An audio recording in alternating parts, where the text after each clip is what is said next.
for you. That's how it goes. Oh, darling, I know heaven is where you take me, but hell sounds like more fun. I make it hardcore, hurt more. What else did you take me for? Outlaw, so flawed, make you doubt the things you saw. Hey, oh, don't you know I'm cold? I'm hail, snow, yeah, that's how I roll. The fur boy, you can't escape it. Hypnotized, try to forsake it. I'll stake your knees until you bleed and take it slow. Lover boy, I know heaven is where you take me, but hell sounds like more fun. Yeah, CTBC Bank is Taiwan's top financial institution, but we're not stopping there.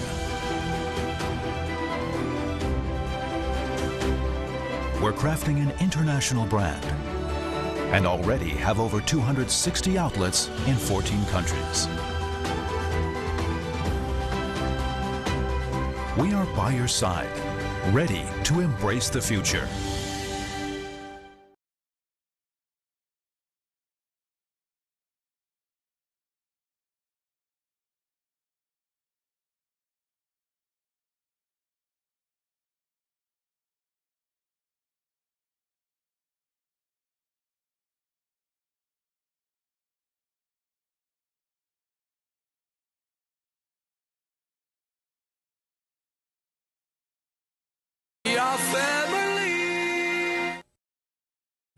Anima Squad deploy.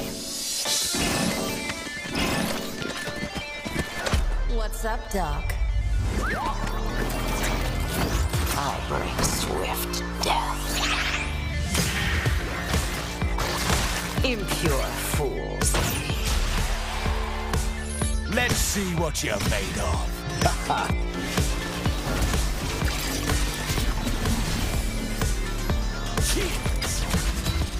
Stay still! I'm trying to shoot you.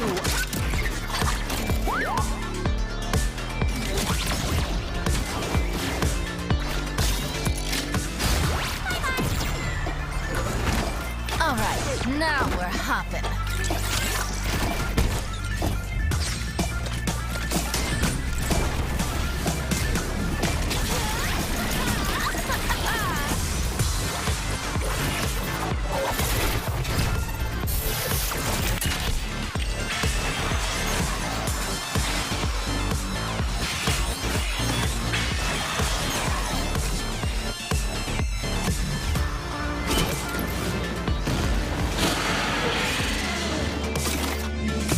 Mission's off to a good start.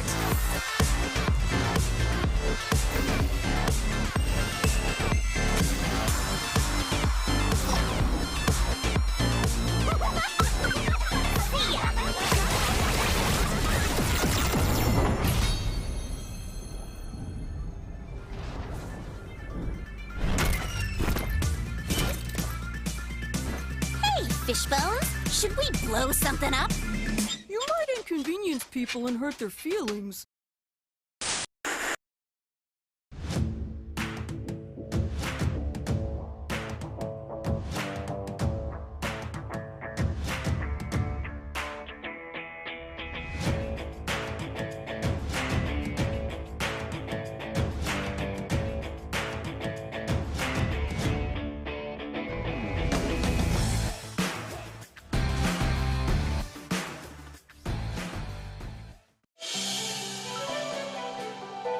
CTBC Bank is Taiwan's top financial institution, but we're not stopping there.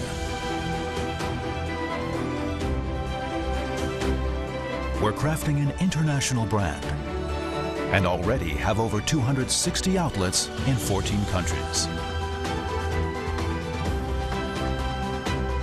We are by your side, ready to embrace the future. Anima Squad deploy. What's up, Doc?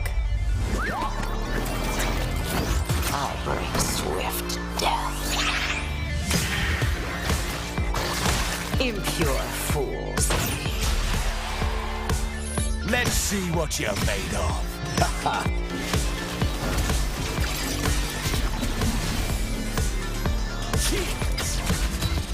Stay still! I'm trying to shoot you.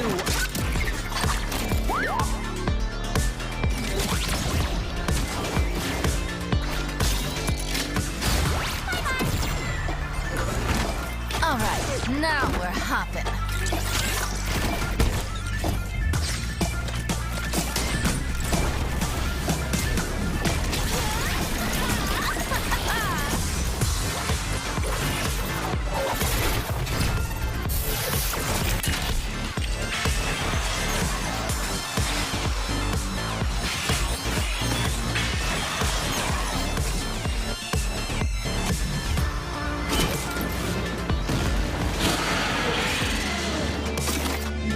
This mission's off to a good start.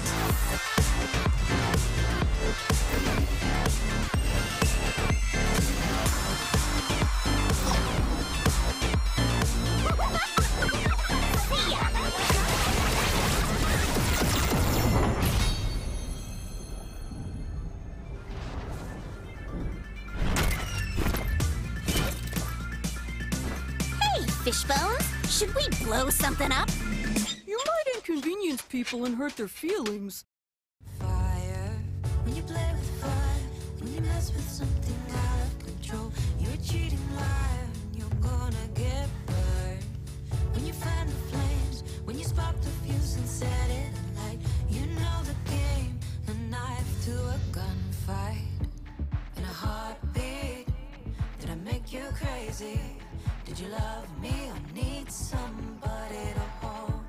Won't see me cry no more.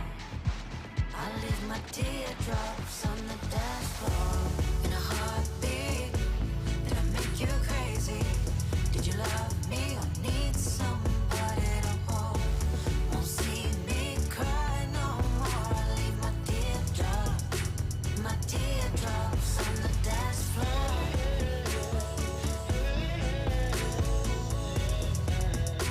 My teardrops on the dance floor.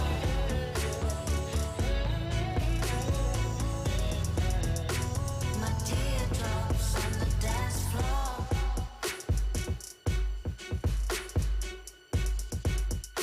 My teardrops on the dance floor.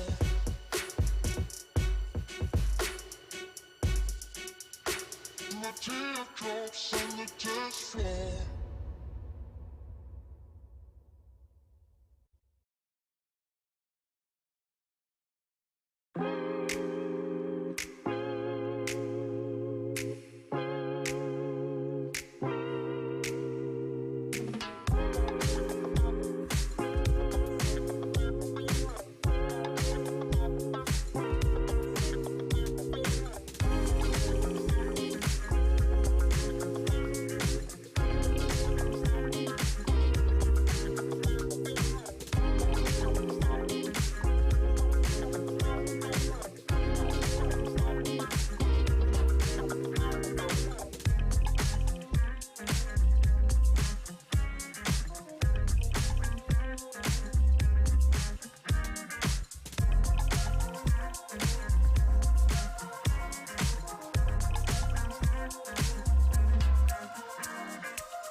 It's better to say goodbye.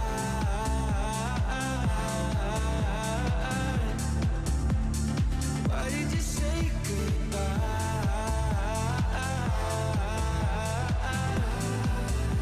It's better to say goodbye.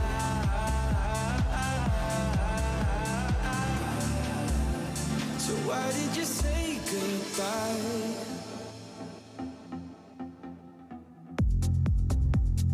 Quiet like the ocean, with the rumble running deep. This is how I see you, when you hide your feels from me. Why you heavy-hearted? Cut the silence, talk to me. Release your mind, get what you need. Easily, we've been falling in disbelief. I think I'm ready for another try, but this feels like the last time.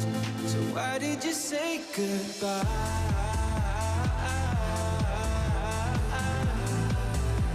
It's better to say goodbye.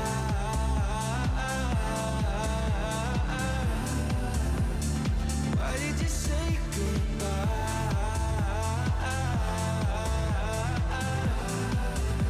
It's better to say goodbye.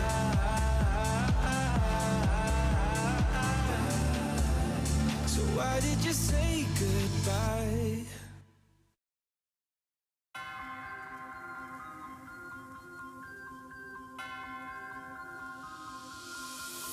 Yo, one thing's for sure, you're gonna recognize me when I walk in the door. And I had to give the haters to giving applause. I can get an uncle without giving them more. But wait, I'm giving them more.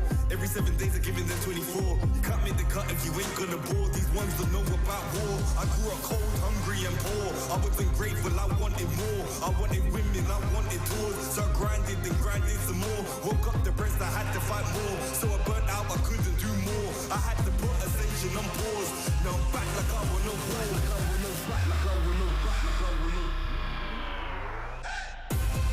Winning again, I won't stop till I'm winning again.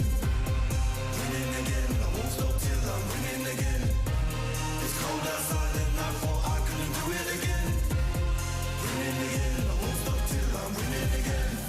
I'm in my bag like loose change, self-proclaimed hero like Bruce Wayne. Out the sight even if you bought new frames. All this talk about weight but got no gains. How you gonna do a sight with no aim? Marathon longevity is my lane. I get dark like under the duvet. And don't grow with a weak link like a broke chain. Self-ignorer when I was poorer. My struggle gave me a god flood of the Torah. I didn't stop me pleasuring somebody's daughter. My cup running over to the spills of the saucer. Call me true the author. My battle plans rapper terroristic torture. These hands can bend water. Boom boom exploring like Avatar Korra.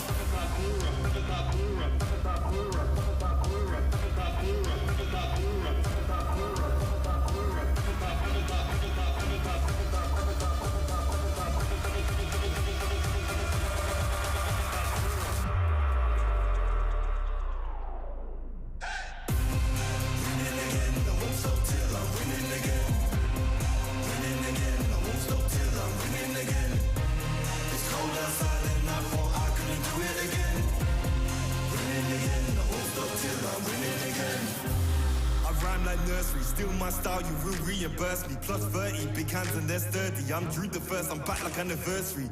I came back worthy, like I swam in lava till it no longer burns me. I walked the desert for my ego's perjury. Working for that zone where you can't outwork me. I'm a big man, but I ain't 32. I came to the front line with like 32. I'm a Rex, that's a shout out to 32. I'm a danger and I play 32. I'm just so 20, 32. Ahead of my time, so I'm hard like broom. Flows the bomb like I shook the room. I stay lit like Christmas and hot like June. Stop till I'm winning again. Winning again, I won't stop till I'm winning. It's cold outside and I thought I couldn't do it again. Winning again, I won't stop till I'm winning again. Winning again, I won't stop till I'm winning again. Winning again, I won't stop till I'm winning again. It's cold outside and I thought I couldn't do it again. Winning again, I won't stop till I'm winning again.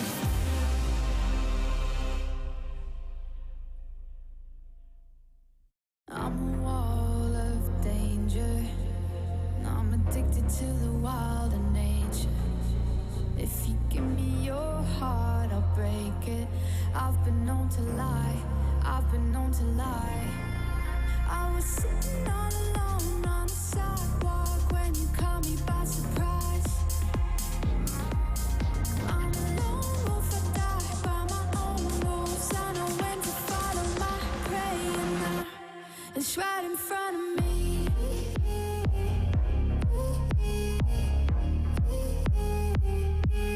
Right in front of me.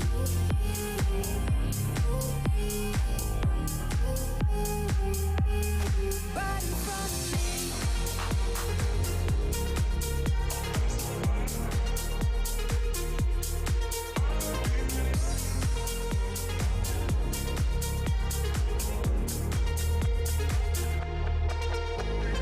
I'm not of the mayhem. I would chase 100 more highs to trade. In it for chaos I'm creating. I've been known to lie, I've been known to lie.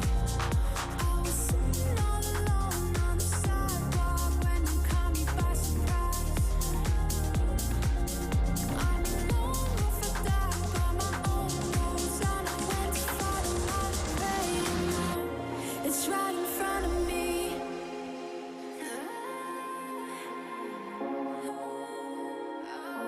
It's right in front of me.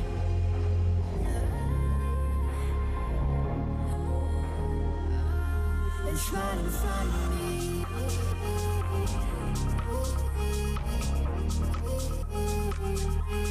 Right in front of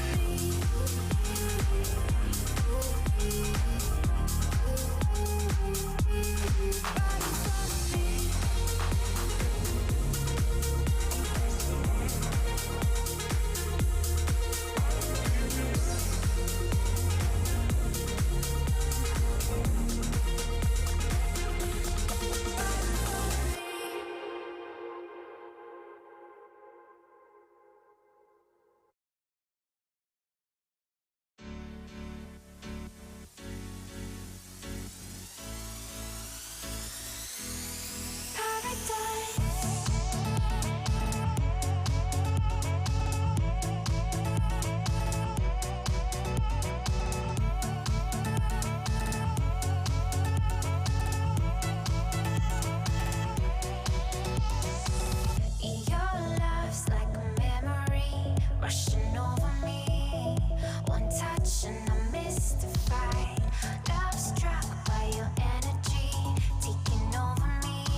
Something about you, I can't hide it.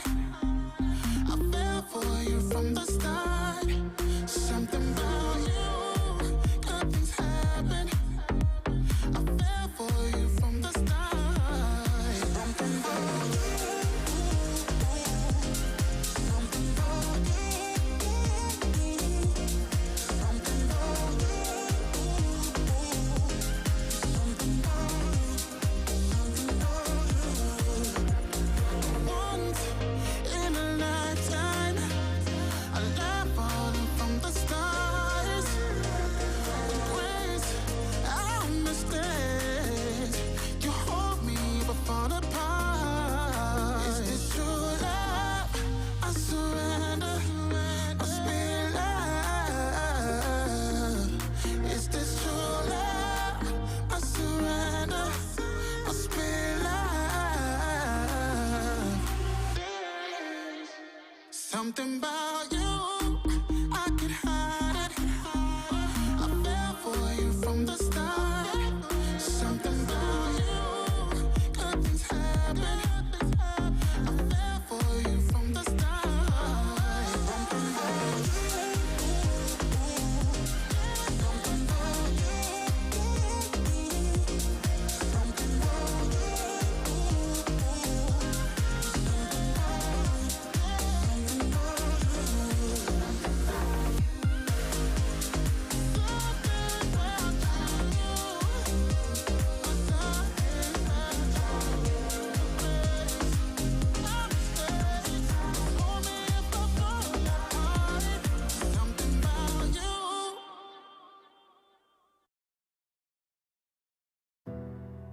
I just came here and I haven't thought this through. Heart on my sleeve, ready to bleed. Wish I had another dream, then I'd have left it. Instead we're gonna go to the brink. Don't you think that we should forget it?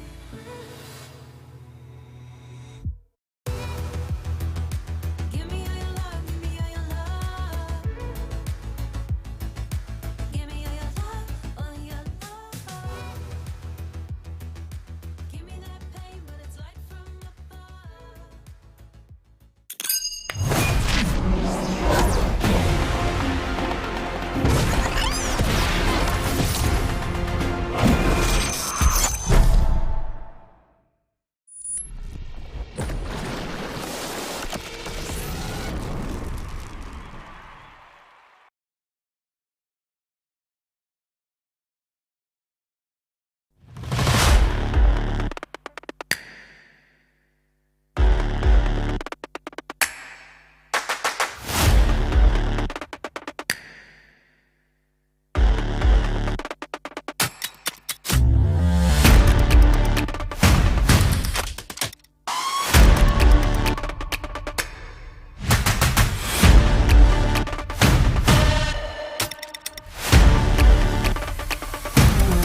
All right, welcome, one and all, to another Best of 5 series here in the PCS Spring Split 2022. We are in the final round of round 1, as it were, in the playoffs here, and we have got a match that I am very much looking forward to. Mega Make Beyond Game and trying to climb their way back up the standings and back into that bracket after losing earlier in the week up against Impunity. Hey everybody, I'm Pyra, he is Clement, and our sponsors, they are CTBC Bank and, of course, Caliber. Thank you for making the PCS possible. And also, I would like to extend a wonderful shout-out to our broadcast partners, Carry Live, Riot Games, and Garena, for making this all happen. Now, Clement, it's been 3 days of playoffs. We got one more to close out the week. Are you excited? Of course I am. I'm always excited for the PCS coming in here. And this is one of those matches where I feel like Impunity, with 2 weeks of time, could cook up some very interesting strategies. Creativity has never been something that they have been lacking. Absolutely, and they're going to need it, right? Because despite the loss against Deep Cross Gaming earlier in the week, Mega Make Beyond Gaming haven't dropped against Impunity. They have looked pretty strong, but they haven't always looked the most coordinated. And I feel like those are the weak points that a team like Impunity can certainly try to exploit, but it's going to be difficult. Every lane, they have a tough challenge. I think a lot of it might hinge on that mid lane. We did see Minji get a little bit exposed last week, and this week, rather, without some of his more favored champions, without the Ahri and the Akali. It's an opportunity if Faith can still hold him back, but that's tough. Exactly. You know, I feel like a team that we're seeing for like Impunity, they are very similar to MFT that we saw from yesterday. They love their wombo combo team compositions. They are very explosive in the mid game, but it is that laning phase barrier that has kept them down. They are the 8th place team overall. This will be their debut in the playoffs. And if you think about their highest caliber win, it's been against Frank Esports, which is still coming in as the 7th place team. So to be frank, they haven't been able to really surprise anyone on the upper side of the bracket, but it's never too late to start. And it certainly would be the best time to do it right about now. Impunity in their debut here in the playoffs. They are looking to be the upset squad here, and if they can knock Beyond Gaming out of the losers bracket here, that would be, honestly, that would be massive. Considering where Beyond have come from in the previous year in the PCS, the hotshot rookie squad coming in, being the number 2 seed, going to Worlds and all that jazz. But things have changed a little bit here. It's got a little more competitive at the top of the table, and even in the middle, and even at the bottom, I would say, in some of these instances. So Impunity, it's a tough task, but maybe they'll be up to it. Here are the playoffs, of course, as they have unfolded. Deep Cross did beat PSG earlier. CFO beat MFT, who dropped down to lose to Frank Esports 3-0 yesterday. We'll have to see how this is going to shake out, and we're going to get a few more answers. But here's our starting roster for tonight on Mega Man Beyond Gaming. It is Liang in the top lane, Husha in the jungle, Minji on the mid, Wako and Kino to round out that roster. No major surprises there. Beyond Gaming did do a little bit of Lee Kai play, a little swippy-swappy. It may happen, but not in game number 1. Yeah, I definitely expect this to be their go-to roster across the board. The question was Lee Kai going to look a lot better with those 2 weeks? And I think the answer was not really. I feel like Liang was still the stronger performer in the matchup against Deep Cross Gaming. And as you mentioned, all attention really on Minji. Beyond Gaming, they had a really good late game composition. They honestly didn't need that much from Minji. They just needed someone to wave clear and put a control mage. Like, if you're running a 4-1 setup, that's what you expect. But they just never went with went with the control mage. I'm very shocked of that case, and it just seems like they are running 2 strategies at the same time without a lot of cohesion coming from the mid jungle that are very early game focused, while Liang and Wako are much more late game focused with their hyper carries and with the split pushers. Yeah, being pulled in two different directions is never a good thing when you're a team that's trying to make your way through the postseason. And I kind of feel like something has to give here, Clement. Maybe they decide to go all in on the early game this series. Maybe they decide to put Minji and Husha on something different. But even when he had a chance earlier in the week, Minji played a Twisted Fate game, didn't look very good. Maybe it'll be enough, though, to overcome their opponents tonight. Impunity Esports, they are quiet. Taco, Faith, Blaze, and Kralix once again will be starting in the support role, but has not found a win with this squad. So that, I mean, take from it what you will. It does seem like Pinway had a little more success, but perhaps they've seen something in Kralix that they prefer. Yeah, I have to say Pingwei from the eye test and from the stats was probably the better support, and especially the Rakan pick coming in from Pingwei, giving them 3 wins throughout the split. That was absolutely massive for them. But also Kralix has been the one to stick around the team a lot longer, and he is playing in Singapore. So if you're thinking about shot calling, you're thinking about team cohesion, those might be good reasons why they are running Kralix over Pingwei. Now, in general, Impunity, as we've said, very much a mid-game wombo combo team fight comp. Their best champions have been that Galio, that Jinx, and Pingwei's Rakan. So you get a general picture of what their strategy most likely will be like. If I'm coaching this team, it's probably to strike before Beyond Gaming's late game pieces can really come online. Yeah, now our comparison will be in the top lane. Now, Liang, who has had a pretty decent split for himself, even if he has had to share a little bit of time there with Li Kai, has been showing up. He does like these side lane split pushers. He does like to dish out the damage. We've seen his Graves, we've seen his Tryndamere. A lot of them draw bans, in fact. But on the opposite side, Quiet, even though he shares some similar champions, he's probably been the linchpin for a lot of the success that this team has had. I would say he does put up some pretty decent numbers. I think he holds his own in a field that is pretty tough. The question is it going to be enough against the likes of Liang here tonight? Ooh, that's a really tough question, and I would say that Quiet, his best champions have been the Gwen and the Jace, even though it's not showing up right here. He can actually outduel the lane really nicely. I feel like his stats do come from he's very cavalier in lane. So I feel like the best way to play with Quiet is to give him all the jungle resources necessary. I feel like if you look across the board, the top lane for Impunity is the lane most likely to challenge Beyond Gaming in the laning phase. For their other 2 lanes, stat-wise, it does get a lot rougher. So I do expect a lot of Taco versus Husha to happen in that top side. Yeah, and all things considered too, Quiet is the one who dishes out the most significant portion of the damage for his team, so I'd love to see him on one of those carries and just take the skill matchup. Galio banned out immediately by Beyond Gaming, also a Lucian as well, and this was one of those picks we were thinking about, Theorycraft, and that this is something that Faith could use to try and neutralize Minji, but they are taking notes on the opposite side too. The Ahri banned away. I'd love to see the Akali hit the ban column too.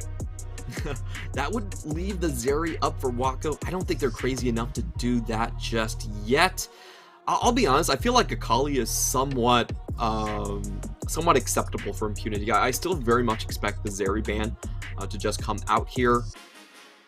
That's Tryndamere, something completely different. Oh, okay. Tryndamere's... This is very interesting because I feel like Tryndamere is actually one of the champions that is somewhat counterable given Quiet's champion pool. And you could see Liang right there already going for the pistol gun hand movements right there. And it will be a Zeri straight up lock-in. This is very surprising. Impunity, they do run the Kaisa, but not the Draven or the Tristana, which we've been seeing as sort of your go-to answers to the Zeri. Yeah, I'm curious to see what Impunity are packing. They clearly had to know that this was going to be a pretty quick lock-in. I believe it'll... I want to double check. I think it might be Wako's first of the split. I don't think he got a chance to play it early in the playoffs. Yeah, well, if you want to find out if he can play it, it's always best to do it at the first game, I would say. Impunity, though, they get a lot of their good champions on the board here. Both the Rise and the Jinx, I think, are their linchpin champions to their compositions. As we said before, they're really about Wombo Combo, and when you're running Wombo Combo, you want to get a lot of resets. So Jinx has been the most played for Blaze. On the other hand, Faith is much more of a utility player. His main job is to engage for the team, so the Rise fits that bill really nicely. Beyond Gaming, I felt like they came in with a number of very interesting bans. I feel both the Lucian and the Rek'Sai, these are bans that you would not think about if you just look at the regular season. It feels like Beyond Gaming definitely have some Strim info or some solo queue info for these bans to go through right here. And to no one's surprise, they will just lock in the Akali. For Beyond Gaming, it really isn't about the composition, it's about the mastery. Ooh, we got a Nidalee for Taco. This is an interesting champion choice. Definitely looking to try and get some early snowball. And Taco has had some games on champions like this. Everybody remembers that Zed game where he was styling on kids. So throwing down the gauntlet here in game 1. Yeah, this is super interesting, but I don't really see it against the Lee Sin. The Nidalee versus Lee Sin matchup actually isn't all that good, especially post 6 where Lee Sin has a lot more of that burst potential. What I'm looking for with this Nidalee is for them to set up good kill lanes with point and click crowd control. So I love the Renekton ban from Beyond Gaming. That would probably be your go-to top laner if you want to run. It's an OG combo. Renekton plus the Nidalee is just point and click. You flash on a top laner and you can just kind of insta-kill them with the Javelin toss to follow up. So really nice bans coming in through. And for Impunity, the support bans are also kind of interesting here. They're taking away the Nautilus and Alistar, so that pretty much leaves the Leona left for Kralix. I think that probably is the go-to to kind of get the same effect. This is not a jungle dual Nidalee like we've seen from Canyon. This is most likely for maximum lane kill pressure. All right, well, Taco's going to need to help set up his lanes, too. That is, of course, where it will be very important for Impunity to try and outlive and outlast Beyond Gaming, who have the potential to bully them on the side. So, ooh, boy, that is a little out of left field here. We got a Vygar locked in when we've already seen the mid laner. Okay, so this is some interesting tech against the Zeri. You know, you don't have a blink on that champion, so it's going to be difficult for her to get out of the cage. But at the same time, Vygar is, it tends to be very hit or miss. Like, if you get snowballing in lane, it's incredibly powerful. The burst damage that can come through on that champion basically negates the AD carry. Like, the AD carry is forced to play very, very far away. But it also is a champion that can get snowballed quite hard, and if you're playing from the support position, you don't really get to stack onto your passive. So we'll see how they execute this one, but Impunity are coming with a strategy that is actually completely counter to what we expected. This is actually a bot lane focused strategy coming out from Impunity, and I will have to say this is probably why they're running Kralix as well. You know, you really need 0 ping between that combination. If you're running ping wave from Taipei, that probably makes your 2v2 a little bit weaker. And Impunity, they have not disappointed. There's a lot of creativity here. There's a lot of kill lane potential in this bottom side. Beyond Gaming have to play super careful. That they do. It's going to be an interesting startup. I really love what Impunity we're bringing in this composition. It's very risky, but you know, at this point, you're in the playoffs. You are the last seed. You got to surprise your opposition, and that's what I love to see out of this squad. It's not about, all right, we're going to try to play standard, because they're going to most likely get beaten in that situation. They do give over the Akali, obviously a bit of a risk on the Zeri as well, but they clearly had something prepared for it, and we will see if it is going to be enough. In game number 1, that's always the time to try and throw your opponents off too, right? We do see teams able to snowball off a lot of early game shenanigans in a best-of-5 series, throw your opponent off. That tilt factor is real, and this is an important one. This is an elimination match for both these teams, but the pressure is probably lessened on Impunity given the fact that they were the last seed into the playoffs. The expectations aren't quite the same as they are for Megabank Beyond Gaming. Coming into this game, a lot of power picks for that squad. Will they be able to roll over the competition, or will it be Impunity who take their first win of the playoffs? The hopes of Singapore are riding on Kralix and his Vygar. This entire composition is basically built around the identity of Vygar. They gave over the Zeri, they gave over the Akali, and their answer was, we're going to counter it with the Vygar. You know, if you drop the event Horizon, Akali actually gets stopped mid shuriken flip, so you can't prevent her from going in. It also stops the dash as well.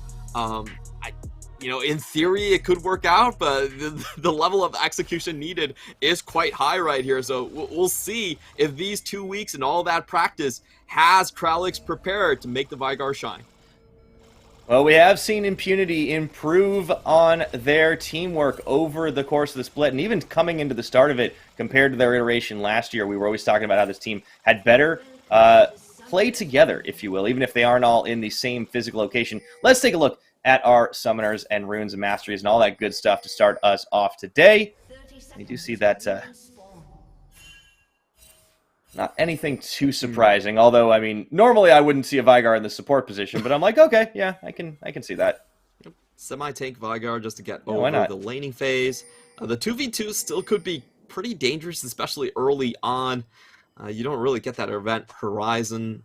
You do get it early on the Vygar, but you can't really expect to land a lot of these skill shots here. We got level 1.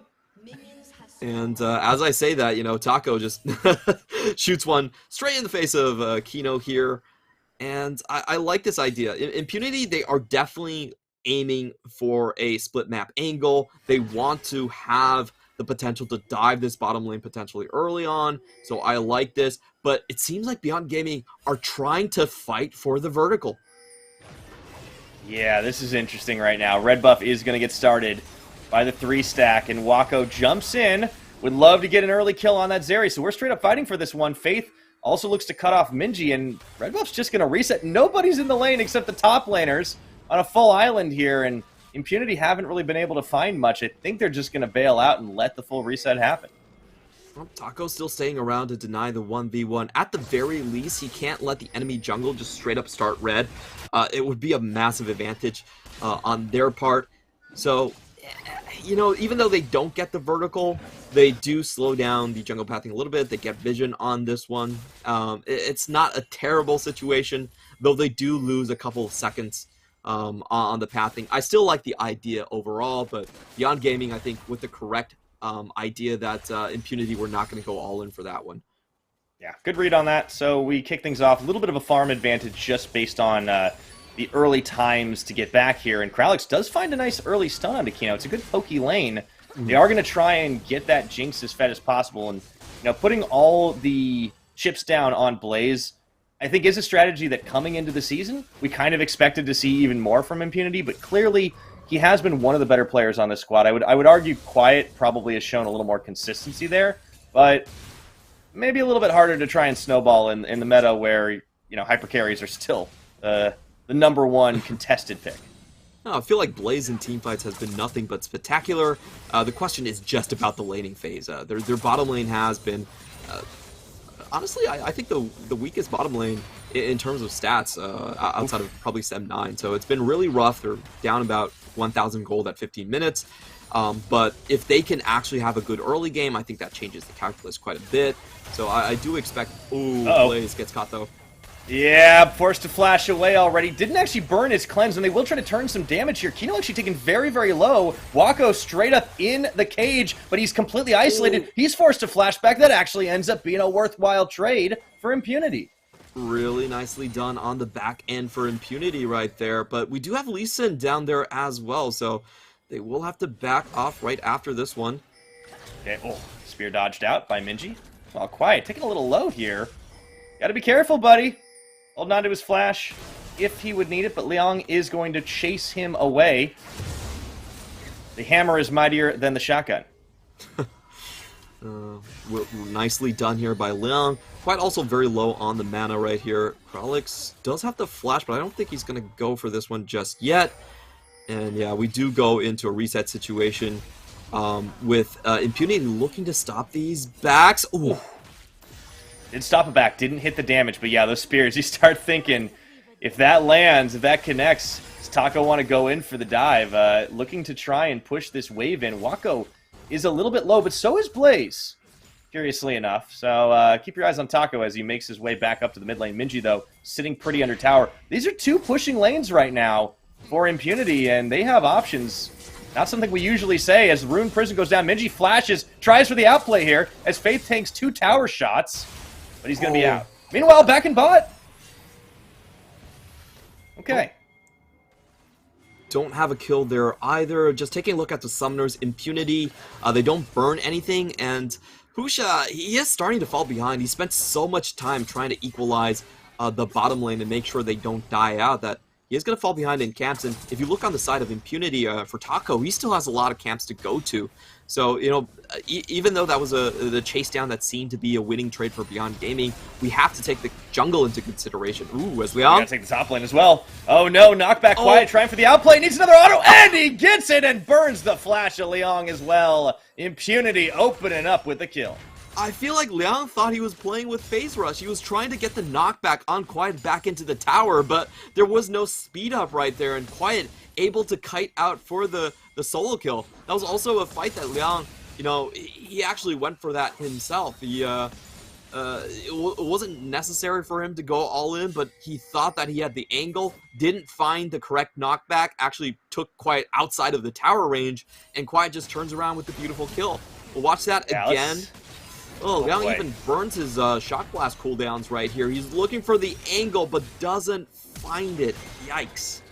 Oh, and man, and then Liang, when he's already too deep, he burns the flash, thinks he can get out. That's insult to injury, but it is looking great for Impunity up in that top side. We did mention Quiet as being a player that should be able to take the 1v1 up against Beyond's top split pusher. Oh boy. 2 pushing lanes in a first blood. Not a bad start here for Impunity. Yeah, and if you're Impunity, you have to feel so happy about this start. The first time they faced Beyond Gaming, it was a 23-minute affair where the lanes just kind of collapsed early on. This is a completely different story. As we talked about, the biggest weakness for Impunity has just been laning phase. They're actually fine in terms of macro. I feel like their macro is actually a lot better than Meta Falcon team, in all honesty. I feel like they make a lot of sense in terms of their rotations and where they put their players. They are much more of a veteran team compared to Meta Falcon. So I think this is great for Impunity. The mid game to look forward to. They still have a lot of very strong periods right here. We're looking at the next potential play will just be that Realm Warp onto the back of the bottom lane. You put the event horizon down, it's basically open season for Faith to find those overloads, for the Javelin tosses to land, and that's coming up very, very soon. We already have Faith at level 7, and Minji at this point still doesn't really have the threat over in the mid lane. Yeah, now to try and cut that off, I think Husha hanging around here towards the bottom, actually going to go into Taco's jungle. Does have a level advantage on the Nidalee, and if they don't spot this out, we could be in for a bit of a dive. In fact, I don't think they do. Wako baiting this. He does get stunned, immediately cleanses, and in comes Husha to the back. They take down Blaze, get the stun off onto Kralix. Should be looking at a second kill here for Wako, and he does. But what can Taco get back? The answer is nothing. Oh boy, he might lose on this one. Oh dear. Oh, they there we still go, find the stun? flash, everything. Ultra Shock, he managed to get a little bit of extra damage there on the ult, dodges out another Javelin, and both get away with that one, but Beyond Gaming pull off a really nice back of the lane behind the tower dive. Yeah, absolutely insane stuff right there. Taco was on the right side of the map, but was unable to interfere, and this is sort of the problem I was talking about running the Nidalee against a Lee Sin. A level 6 Lee Sin can actually just do that to Nidalee, because you don't have to respect the Nidalee. You win the 1v1 100% of the time, like if you find the Nidalee. So he's just willing to go for a super risky route. He dodges across most likely the pink board that they know they're there, and they don't understand that Wako is baiting. That was some, that was probably the most telegraphed bait I've seen from Wako, but it works. And they get Impunity members to stay around regardless. This is just an extra flash burn on the side. Meanwhile, Minji might be in some trouble. Yeah, he could be right now as Kralix and Taco actually roaming in there. Husha a little bit late to that party. Minji already down to half health, and Sonic Wave misses, but the Zenith Blade doesn't, and that Vigar is stopped up for days. Going to go down, and it lands into Minji's pocket as well. Beyond are finding openings here, and what were we saying about the laning phase, Clement? I feel like that laning phase edge is pretty much gone. I feel like Impunity's strategy right now is a bit in tatters. They can't really force a kill onto the top side, not with this setup. And if the Vigar doesn't work, as we said, it does start to snowball quite negatively. So, oh dear! Oh no, they sniffed a little too far forward. They're going to lose at least one, maybe even more. Quiet's coming late, and what is going on? Impunity, they're just making bad decision after bad decision. Yeah, Kino even able to intercept that one. A really good prediction on the support's end. And I'm not really sure what the plan was for the two-man engage right there. They hand over extra kills to Beyond Gaming. You can't do that if you're going up against Akali, you know? Akali's definitely a champion. If you can keep her down, then she kind of fades from existence. But feeding her kills like this will be very dangerous, and Quiet is next on the table. Oh, talk about getting baited. He flashes forward, and he's going down. They didn't even need Husha. He must have seen him coming there. And, oh dear. 5 kills for Beyond Gaming, Clement. After the first blood, 5 go back unanswered, and it seems like that was all it took to wake Beyond up. Quiet really needed the collateral damage to go off right there. Because the minion wave was untouched, that's just a straight tower, and Impunity are forced to hard trade into this bottom side. You can see the pings going down. They know that Faith has to come down and equalize this push, but can they find a surround? Minji's already around with 2-0-0 on the kill board, and yeah, Faith just can't walk past the Akali to make this play happen.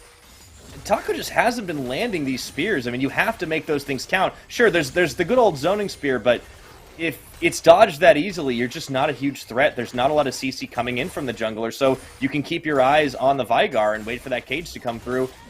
Shelly finishes off the tower up top for Beyond Gaming, and they just get a couple of plates in answer. Meanwhile, Blaze even takes a tower shot off that, or at least some auto hits, and it's just, this investment's not paying off. Yeah, it's been one tower plate for a full top lane tower.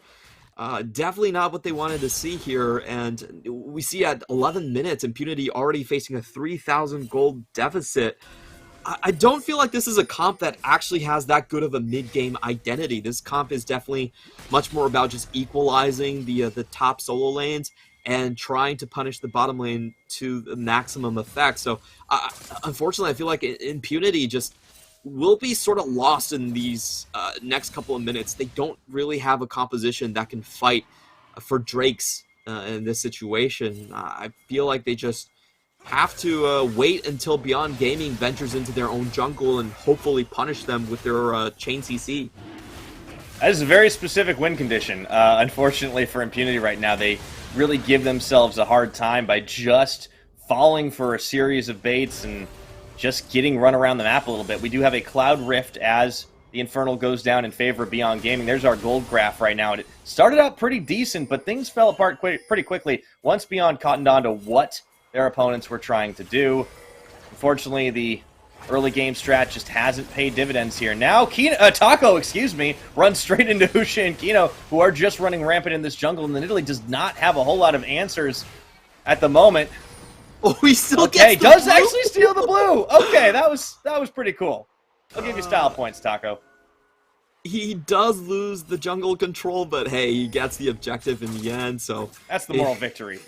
Exactly, really well done. And I like what Impunity are doing. At least they're trying to force some trades. They know the bot lane is a lost cause, so they will go top against Liang. But Liang's actually spotted this. They have the wards, and Liang is just trying to bait for as long as possible. Okay, and the Solar Flare lands down. Husha looking for the kick, does actually find it into the wall, but Husha bit off a little more than he could chew, and here comes Faith. Now maybe they can get them on this one as the Realm Warp comes in. Kino will be the one that gets left behind, and they do claim 2 kills back, as Impunity have shown they still got some teeth. That was a great play coming in from Faith. He was able to cut off so many points with his teleport and his Realm Warp. He cuts off the escape route back through the tower and then Realm Warps to the left side to make the trap work. So really nicely done right here, and it's just such a smart fake out from Faith. He actually goes top lane. He shows on the ward, but is still able to make the play bot. So that's basically one Rise in 3 positions on the map at the same time. Really nicely done by Faith over here. You could say that Husha forced this a little bit too hard. Just a little bit, I think is got a little overhyped, but there's a lot that's been happening since then. Taco just getting chewed through by Wako here, and that is going to be at least 1 kill. Kralix a little bit low, and they go in once more for for Blaze as he tries to get the outplay. Doesn't manage to do it, but they're still playing for this one. Wako's really feeling himself on this area right now, and look at those low health bars as Blaze and Kralix are trying to dance, but Leon goes to the skies to take him out, and that Vigar is not long for the Rift. Beyond Gaming are just playing with their food a little bit here as they will take another tower. It's just been an absolute bloodbath in this bottom lane. Yeah, most critically, they don't find any of the major bounties on the side for Impunity. We still have Minji and Wako with 0 deaths here, so the trade still goes into the favor of Beyond Gaming. Wyatt will get a lot of resources, but I just feel like this composition it's rather difficult for him to do much. Like, he's going to get outranged. There's an Akali there that could snipe him down quite easily, so the gold on the Graves isn't all that effective. We're going to take a look at what transpired before this play. It just seems like Taco going back to their main game plan and trying to shut down Wako, try to get plays fed, and this is a 3v1 tower dive that they don't fully commit to because of the members roaming in. Taco just, well, he just gets left out. That's definitely a animal abuse right there. They just let their pet cat to die. That's some big game hunting though for the Zeri, and you see Wako looking for even more off the back of it. I like how we were starting to go into a live look and seeing maybe a fight unfold, but it just was like a quick kill, and we were just like, nah, it's not worth it. We don't need to show that. Replay's more important. Yeah, for sure. Oh, it's 9-4 in right kills, now. Clement. It's a 4,000 gold lead for Beyond. I mean, they're looking pretty comfortable here. The carries have exactly what they need. They've got a little bit of a lead in some of these items right now, or at least they will soon enough. They certainly have it in the gold at the moment. And Minji and Wako have just had a great game for themselves, despite the early seeming like they were getting set behind. Liang is going to be caught in the Vigar cage, and Taco jumps in! Does go down. A good shutdown lands into the pocket of Blaze right now. That's going to be Kino and Wako running for the hills. Quiet's going to join up too, and it's an Impunity 5-stack. That's some old man Flash coming in from Leon. Actually flashes on top of the cage, gets stunned anyway, and falls down to his death. So, a little bit unfortunate right there. Again, it's, you know, good stuff for Impunity, good trade for them, but it's not on the key members with the bounty golds right here. And in the meantime, we still have a Herald going over towards the side of Beyond Gaming. Beyond are a team that really like to split and do a lot of different things, right? I mean, this is one of the things we've criticized them for, but it's also one of the things that is a strength of theirs. They can get a lot done on the map at the same time. They just get stretched a little thin, and Impunity do find an opportunity to get a kill as a result. And ooh, Wako and Blaze trading a little bit of lightning there. Ultra Shock Laser. This is something we do have to watch for, is that Impunity do have the ability to just outright burst one target. If they can land the Event Horizon onto Wako, they can follow up very easily with the Javelin Toss, with the Primordial Burst to just kill one target. And I think that's how Impunity have to go into these team fights. I like the concave that they're setting up, but they have to be careful that Kralix cannot be caught out. If Kralix is forced to use his abilities on Kino, then that doesn't work. And the fight opens up right now. They actually do find the route down onto Kino, and Blaze is completely isolated. That's not what you want to see with your AD carry. So they lose one quickly, as well as the Dragon. Taco just can't find the spears he was looking for, and that's going to be a Herald popped in the mid lane. The siege has begun here, Clement. Liang looking around the side, trying to find an opener to soften them up. They will be able to take the tower down, looking for the chase, and Liang goes to the skies. Taco turns him back, but not for long. The cage comes down, but it's just too little. It's just too late. And Beyond Gaming are controlling the tempo. Taco getting hammered into oblivion. And another auto attack is all Liang needs to actually do it. A big shock blast into the Zeri ultimate. And they've opened season on the last few members of Impunity, starting on this inner tower. Gonna have to walk away from it, but it is a massive lead for Mega Bank Beyond Gaming. Yeah, unfortunately for Impunity, they do sort of bundle their best chance at getting back into this game right here. I love the positioning from Kino. He was able to stand his ground, walk forward, and basically split apart the sea of Impunity members. And I think, unfortunately, Impunity went the wrong way. They tried to go over and converge on Kralix, and they left their main damage source, Blaze, completely open. Minji gets the freest solo kill of his life. And that's just a 5v4 into the fight, you know. Jace at this point does a ton of damage. There aren't a lot of tanky members that can take Shock Blast or even just take one for the team on the side of Impunity, so they're not going to be able to survive these siege situations. And now we have Zeri in full force. This is the most scary part about Zeri, and why she is almost perma-banned even through all of the nerfs. If she gets ahead with her mobility, she's just too hard to kill. I also love the build right here. We have seen some Zeris just go for the traditional crit build, but when you're facing the burst potential coming in for Impunity, I think going for the Titanic Hydra and picking up the extra HP is definitely the way to go. Yeah, give yourself a little bit of heft for sure. And yeah, this area is going to be able to snowball, going to be able to get a lot done on those side lanes as well. And Wako's going to be having one heck of a game here. Let's see, Minji. He's a little isolated as they try to get a kill onto him, but Fate's not really close enough to take him down, and Taco has not been that accurate on these spears, so I do worry a little bit if that Twilight Shroud goes down. Here's the dodge, turns in, dashes. Ooh, talk about some perfect execution. Minji is out scot-free. Yep, and on the other side, this will be a tower being taken down. I like that Impunity are constantly trying for comeback mechanics, but hey, if those don't work out, you do get punished onto the flip side. There's no real chance of defending this one, and Minji will go straight back to split pushing. Beyond Gaming, I think they're very comfortable at just taking this in a 1-3-1 fashion. They don't have to group. Both of these side lanes are very far ahead at this point, and it's up to Impunity to find the perfect engage. The classical answer to a 1-3-1 is you want to engage on the 3 members that are trying to defend the mid. Yeah, but you got to be careful if you do that and you get stiff-armed. You don't want to lose out on the towers. I suppose the silver lining is they've already lost all of their side lane towers, so they technically can't lose anything except their base, right, Clement? That's how that works.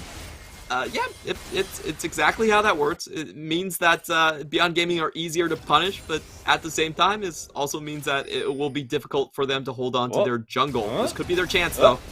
Okay, it's a 1v1, though, and there is a level advantage for Quiet, but he kind of executes a bit. A pair of teleports coming in. Quiet already taken down a little bit low as he goes back on the collateral. Faith is there, and so is Minji, and they actually both back away. So, teleports burned on both sides. We'll see if that's going to make a huge difference in the next couple of minutes. We do have another dragon spawning in about 1 minute and 10 seconds.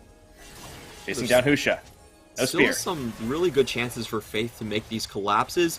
I think once he has the stasis down, we could be seeing very daring attempts to catch out Wako. He can go into the back line, he gets the Rune Prison, even if he takes a ton of damage, he can just stasis up, and that could be a potential way that Impunity will catch people out. I feel like there's definitely a chance for them to get a couple kills onto Wako, get a shutdown, and try to take the game for there. The only, I think Beyond Gaming, what they're playing for right now is not necessarily for the kills, it's just pushing Impunity to the brink in terms of shoving them into their own base and then turning around towards the Baron. That's kind of the game plan for Beyond Gaming right now, and to be honest, this early on, it still gives a lot of opportunities for Impunity to kind of punish. It does, but you got to be careful not to get bursted, though. You can see that Shock Blast clipped Blaze and does just so much damage to him. You got the Phantom Dancer as well, trying to play a little more defensively there, and Husha does find all 5 members of Impunity, and Liang does as well. Again, this Jace is starting to sting. Kino gets caught, flashing forward. They get the baby cage down. Should be able to lead him, but wait just a minute. Here comes Minji and Wako. The cavalry have arrived. Liang actually gets the kill credit on that one. Inner tower is going to fall in the mid, and that makes it a round 6 for Beyond Gaming. They've secured everything outside of Impunity's base, and they're heading for Drake. A little bit of desperation from Impunity, not the target that they wanted to commit upon. They go straight for the Leona, but Kino is able to get that W on, and with the extra resistances, just survives for way too long there. We'll watch this again. I'm very surprised that they actually fully committed to this one, as Kralix walks right into auto attack range from Wako. Minji and Liang both in position to pick up those kills, and you know, the good attempt, I would say, but they once the targets wasn't really there for them, I don't think they should have committed for the Kino pick.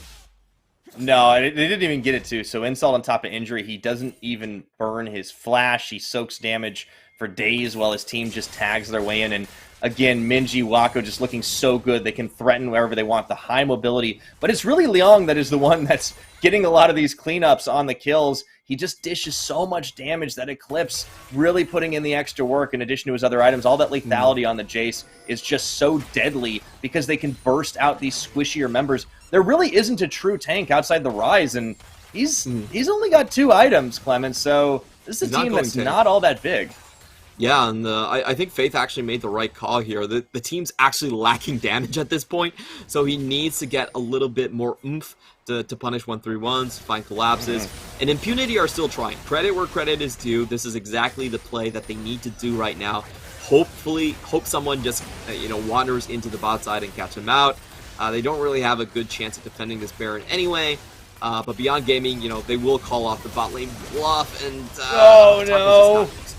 Taco is going to be trying to get over the pit a little bit too late, and that's going to be a kill fed right over to Wako, who has a dominating streak, 15-5 at 25 minutes. Beyond Gaming get themselves a Baron buff, and Quiet can't even herd those minions into the base while that's all happening. It's a massive lead for Megabank Beyond Gaming.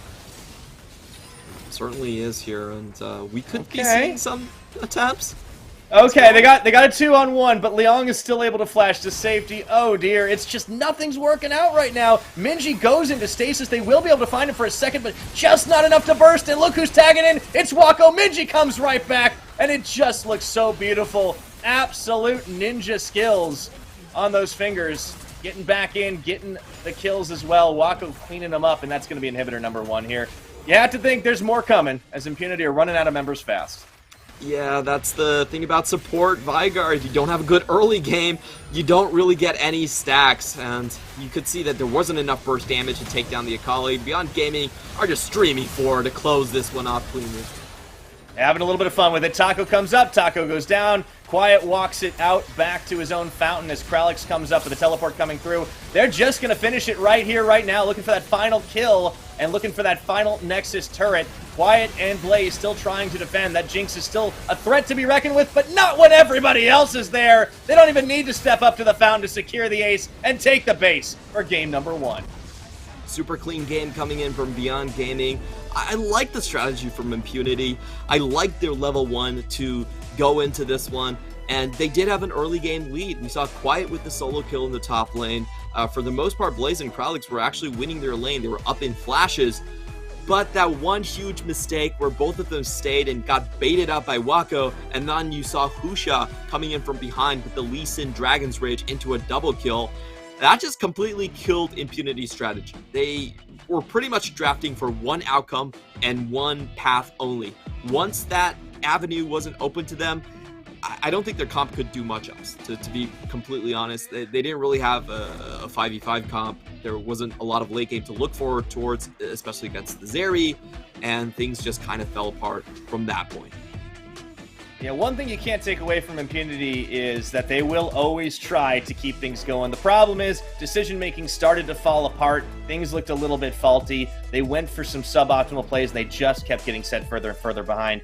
I do think it turned out to be a bit of a mistake to give over both the Zeri and the Akali. But in the early game, they did find the openings. They did find the trades. I do like what we saw out of the first couple minutes. They just had to keep it up, and unfortunately, they kind of let themselves get a little bit baited out. I think Impunity are going to have to go back to the drawing board and figure out, like, all right, we need to not necessarily fall for the obvious bait a couple times in a row, and, well, maybe they can do it in another game. But for right now, Beyond Gaming, very clean game number 1 for them. Really, really good to see, considering how much they were struggling against the likes of Deep Cross.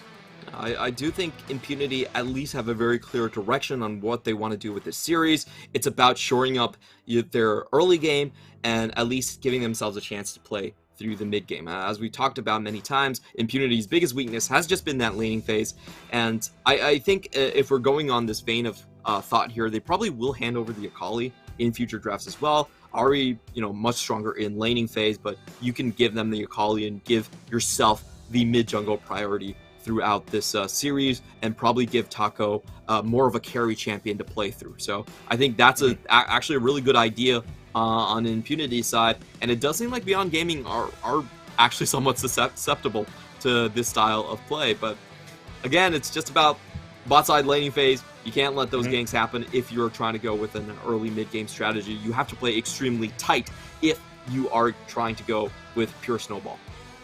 Well, perhaps they can tighten those wrenches just a little bit and just make it work a little better for them. I think putting a lot onto Blaze seems to be a bit of a risk because he has been one of the weaker players in the league as far as the bot lane goes. But I think that also just says a lot more about the relative strength of our bot lanes here in the PCS.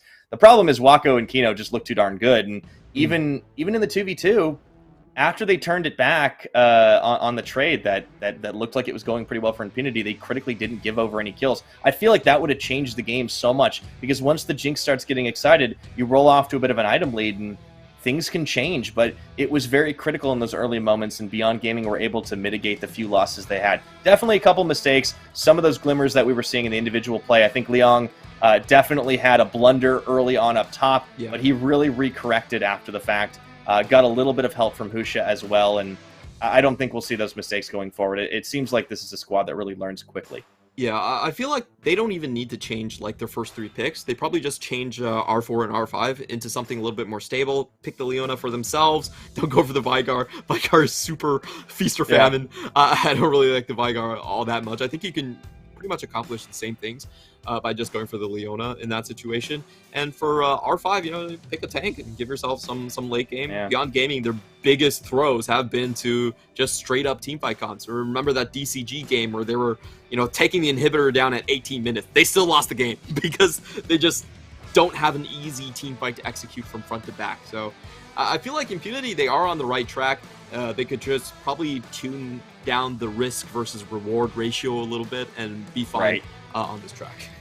Yeah, I think there's definitely some options to work with. I'd like to see Taco maybe, if he wants to go for a carry, maybe pick up something a bit more reliable like the Viego. We know that Quiet can play tanks. We've seen him on Scion a couple times this split already. I think there's even an opening to play something like an Ornn in this type of composition if they really want to just layer CC, right? There's a lot of choices. It just feels like, you're right, the end of the draft maybe got a little too creative.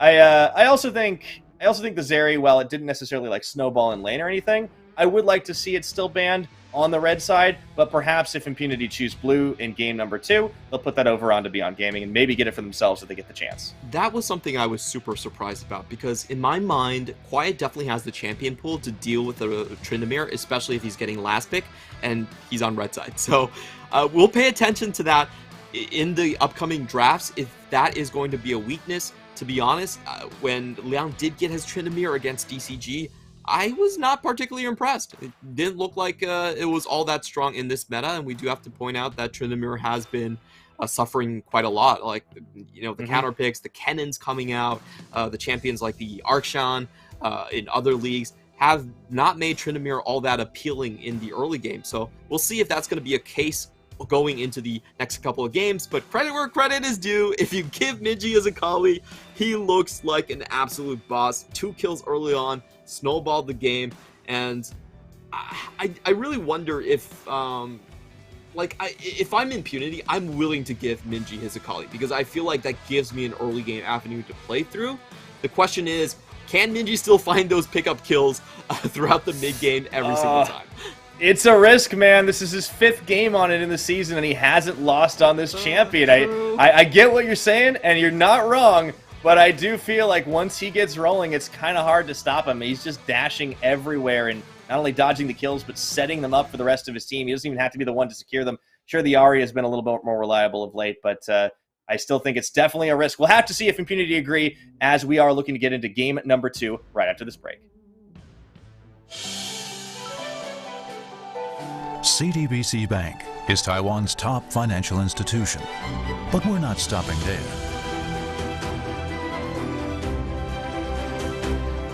We're crafting an international brand and already have over 260 outlets in 14 countries. We are by your side, ready to embrace the future.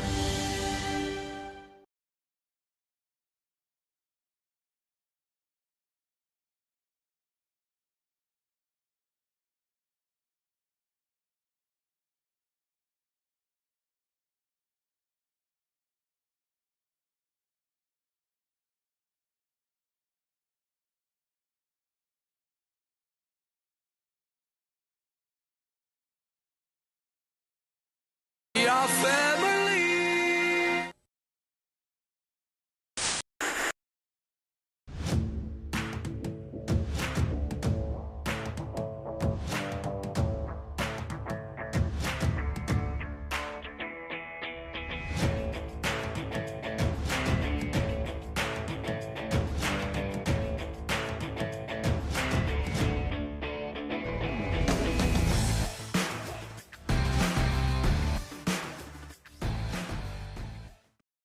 Get hardcore, hurt more. What else did you take me for? Outlaw, so flood, make you doubt the things you saw. Hey, don't you know I'm cold? I'm hail or snow. Yeah, that's how I roll. I make it hardcore.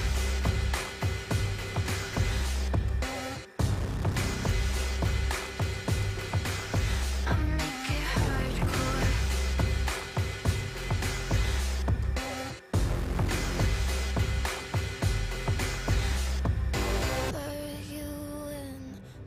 You think you're clever. I'll make your heart skip a beat forever. Lure you in, make you think you're clever. I'll make your heart skip a beat forever. Lure you in, make you think you're clever. I'll make your heart skip a beat forever. Lure you in, make you think you're clever. I'll make your heart skip a beat.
Yo. One thing's for sure, you're gonna recognize me when I walk in the door. And the type to get the haters to giving applause. I can get an uncle without giving them more. But wait, I'm giving them more. Every 7 days I'm giving them 24. You can't make the cut if you ain't gonna bore. These ones don't know about war. I grew up cold, hungry and poor. I wasn't grateful, I wanted more. I wanted women, I wanted tours. So I grinded and grinded some more. Woke up depressed, I had to fight more. So I burnt out, I couldn't do more. I had to put ascension on pause. Now I'm back like I want no war.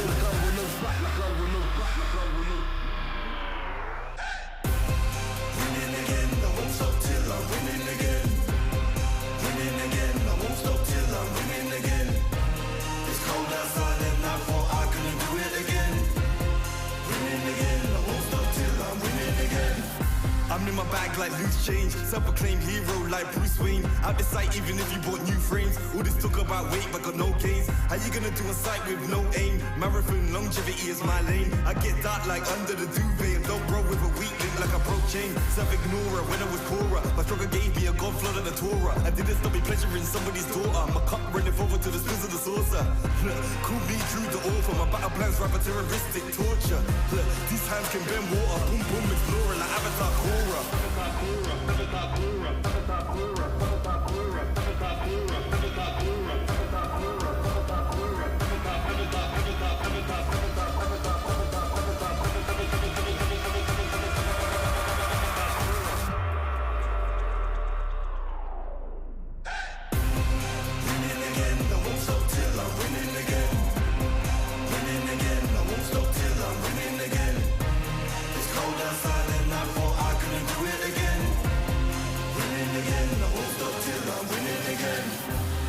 Rhyme like nursery, still my style, you will reimburse me. Plus 30, big hands and they're sturdy. I'm Drew the first, I'm back like anniversary.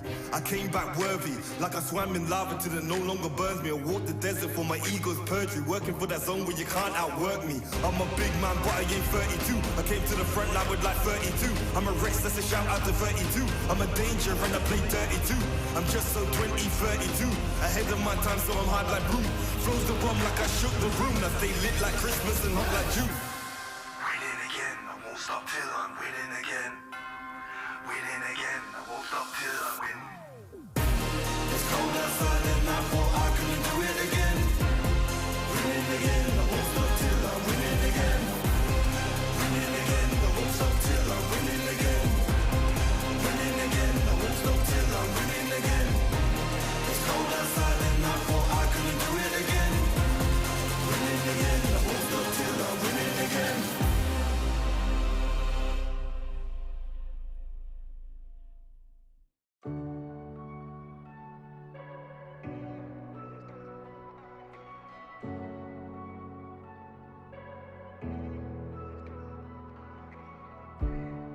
Now the darkness turns to light.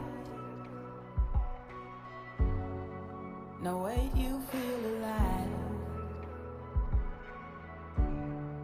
You're floating in the air. There's lightness everywhere.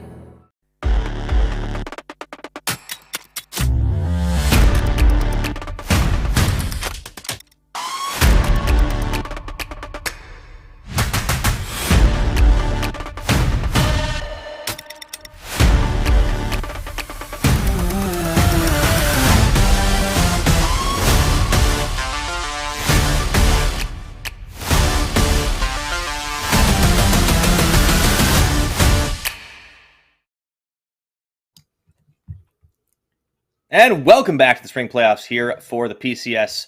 It is absolutely on fire. So are Mega Bank Beyond Gaming, it turns out, as they take a very clean game number one, maybe despite a couple of opening volleys from Impunity. We'll see if they can fire back in this one. I'm still Pirate, he's still Clement. Our sponsors haven't changed either. They're CTBC Bank and Caliber. Thank you for making the PCS possible. Now, Clement, you talked about a little bit about the draft, what they need to change, not a whole lot. Impunity are going to be on blue side this time around. What do you think is going to be different in that first rotation?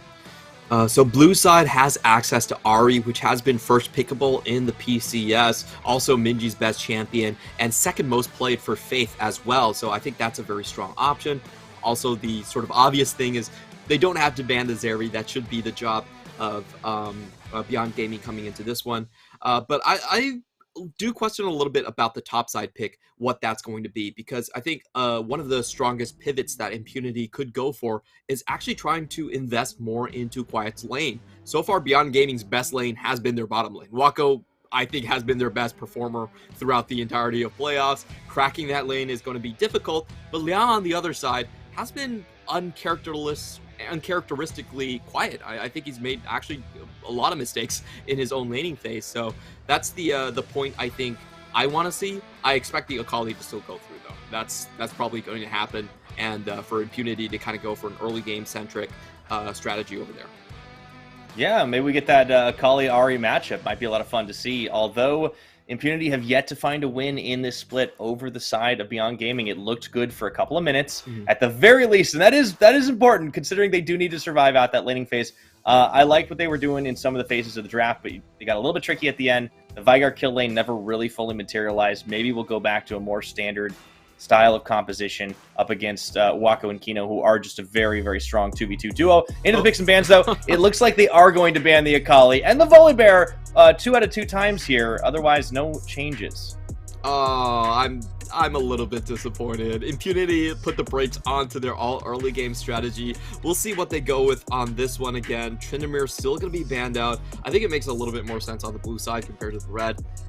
And for now, Beyond Gaming, they have to think about whether they want to ban the Zeri. They will go. And I do expect Impunity to just pick up the Ahri right here. Ninji's best champion this split has just been Ahri. So I don't see a reason not to take it on the first rotation. And there we go.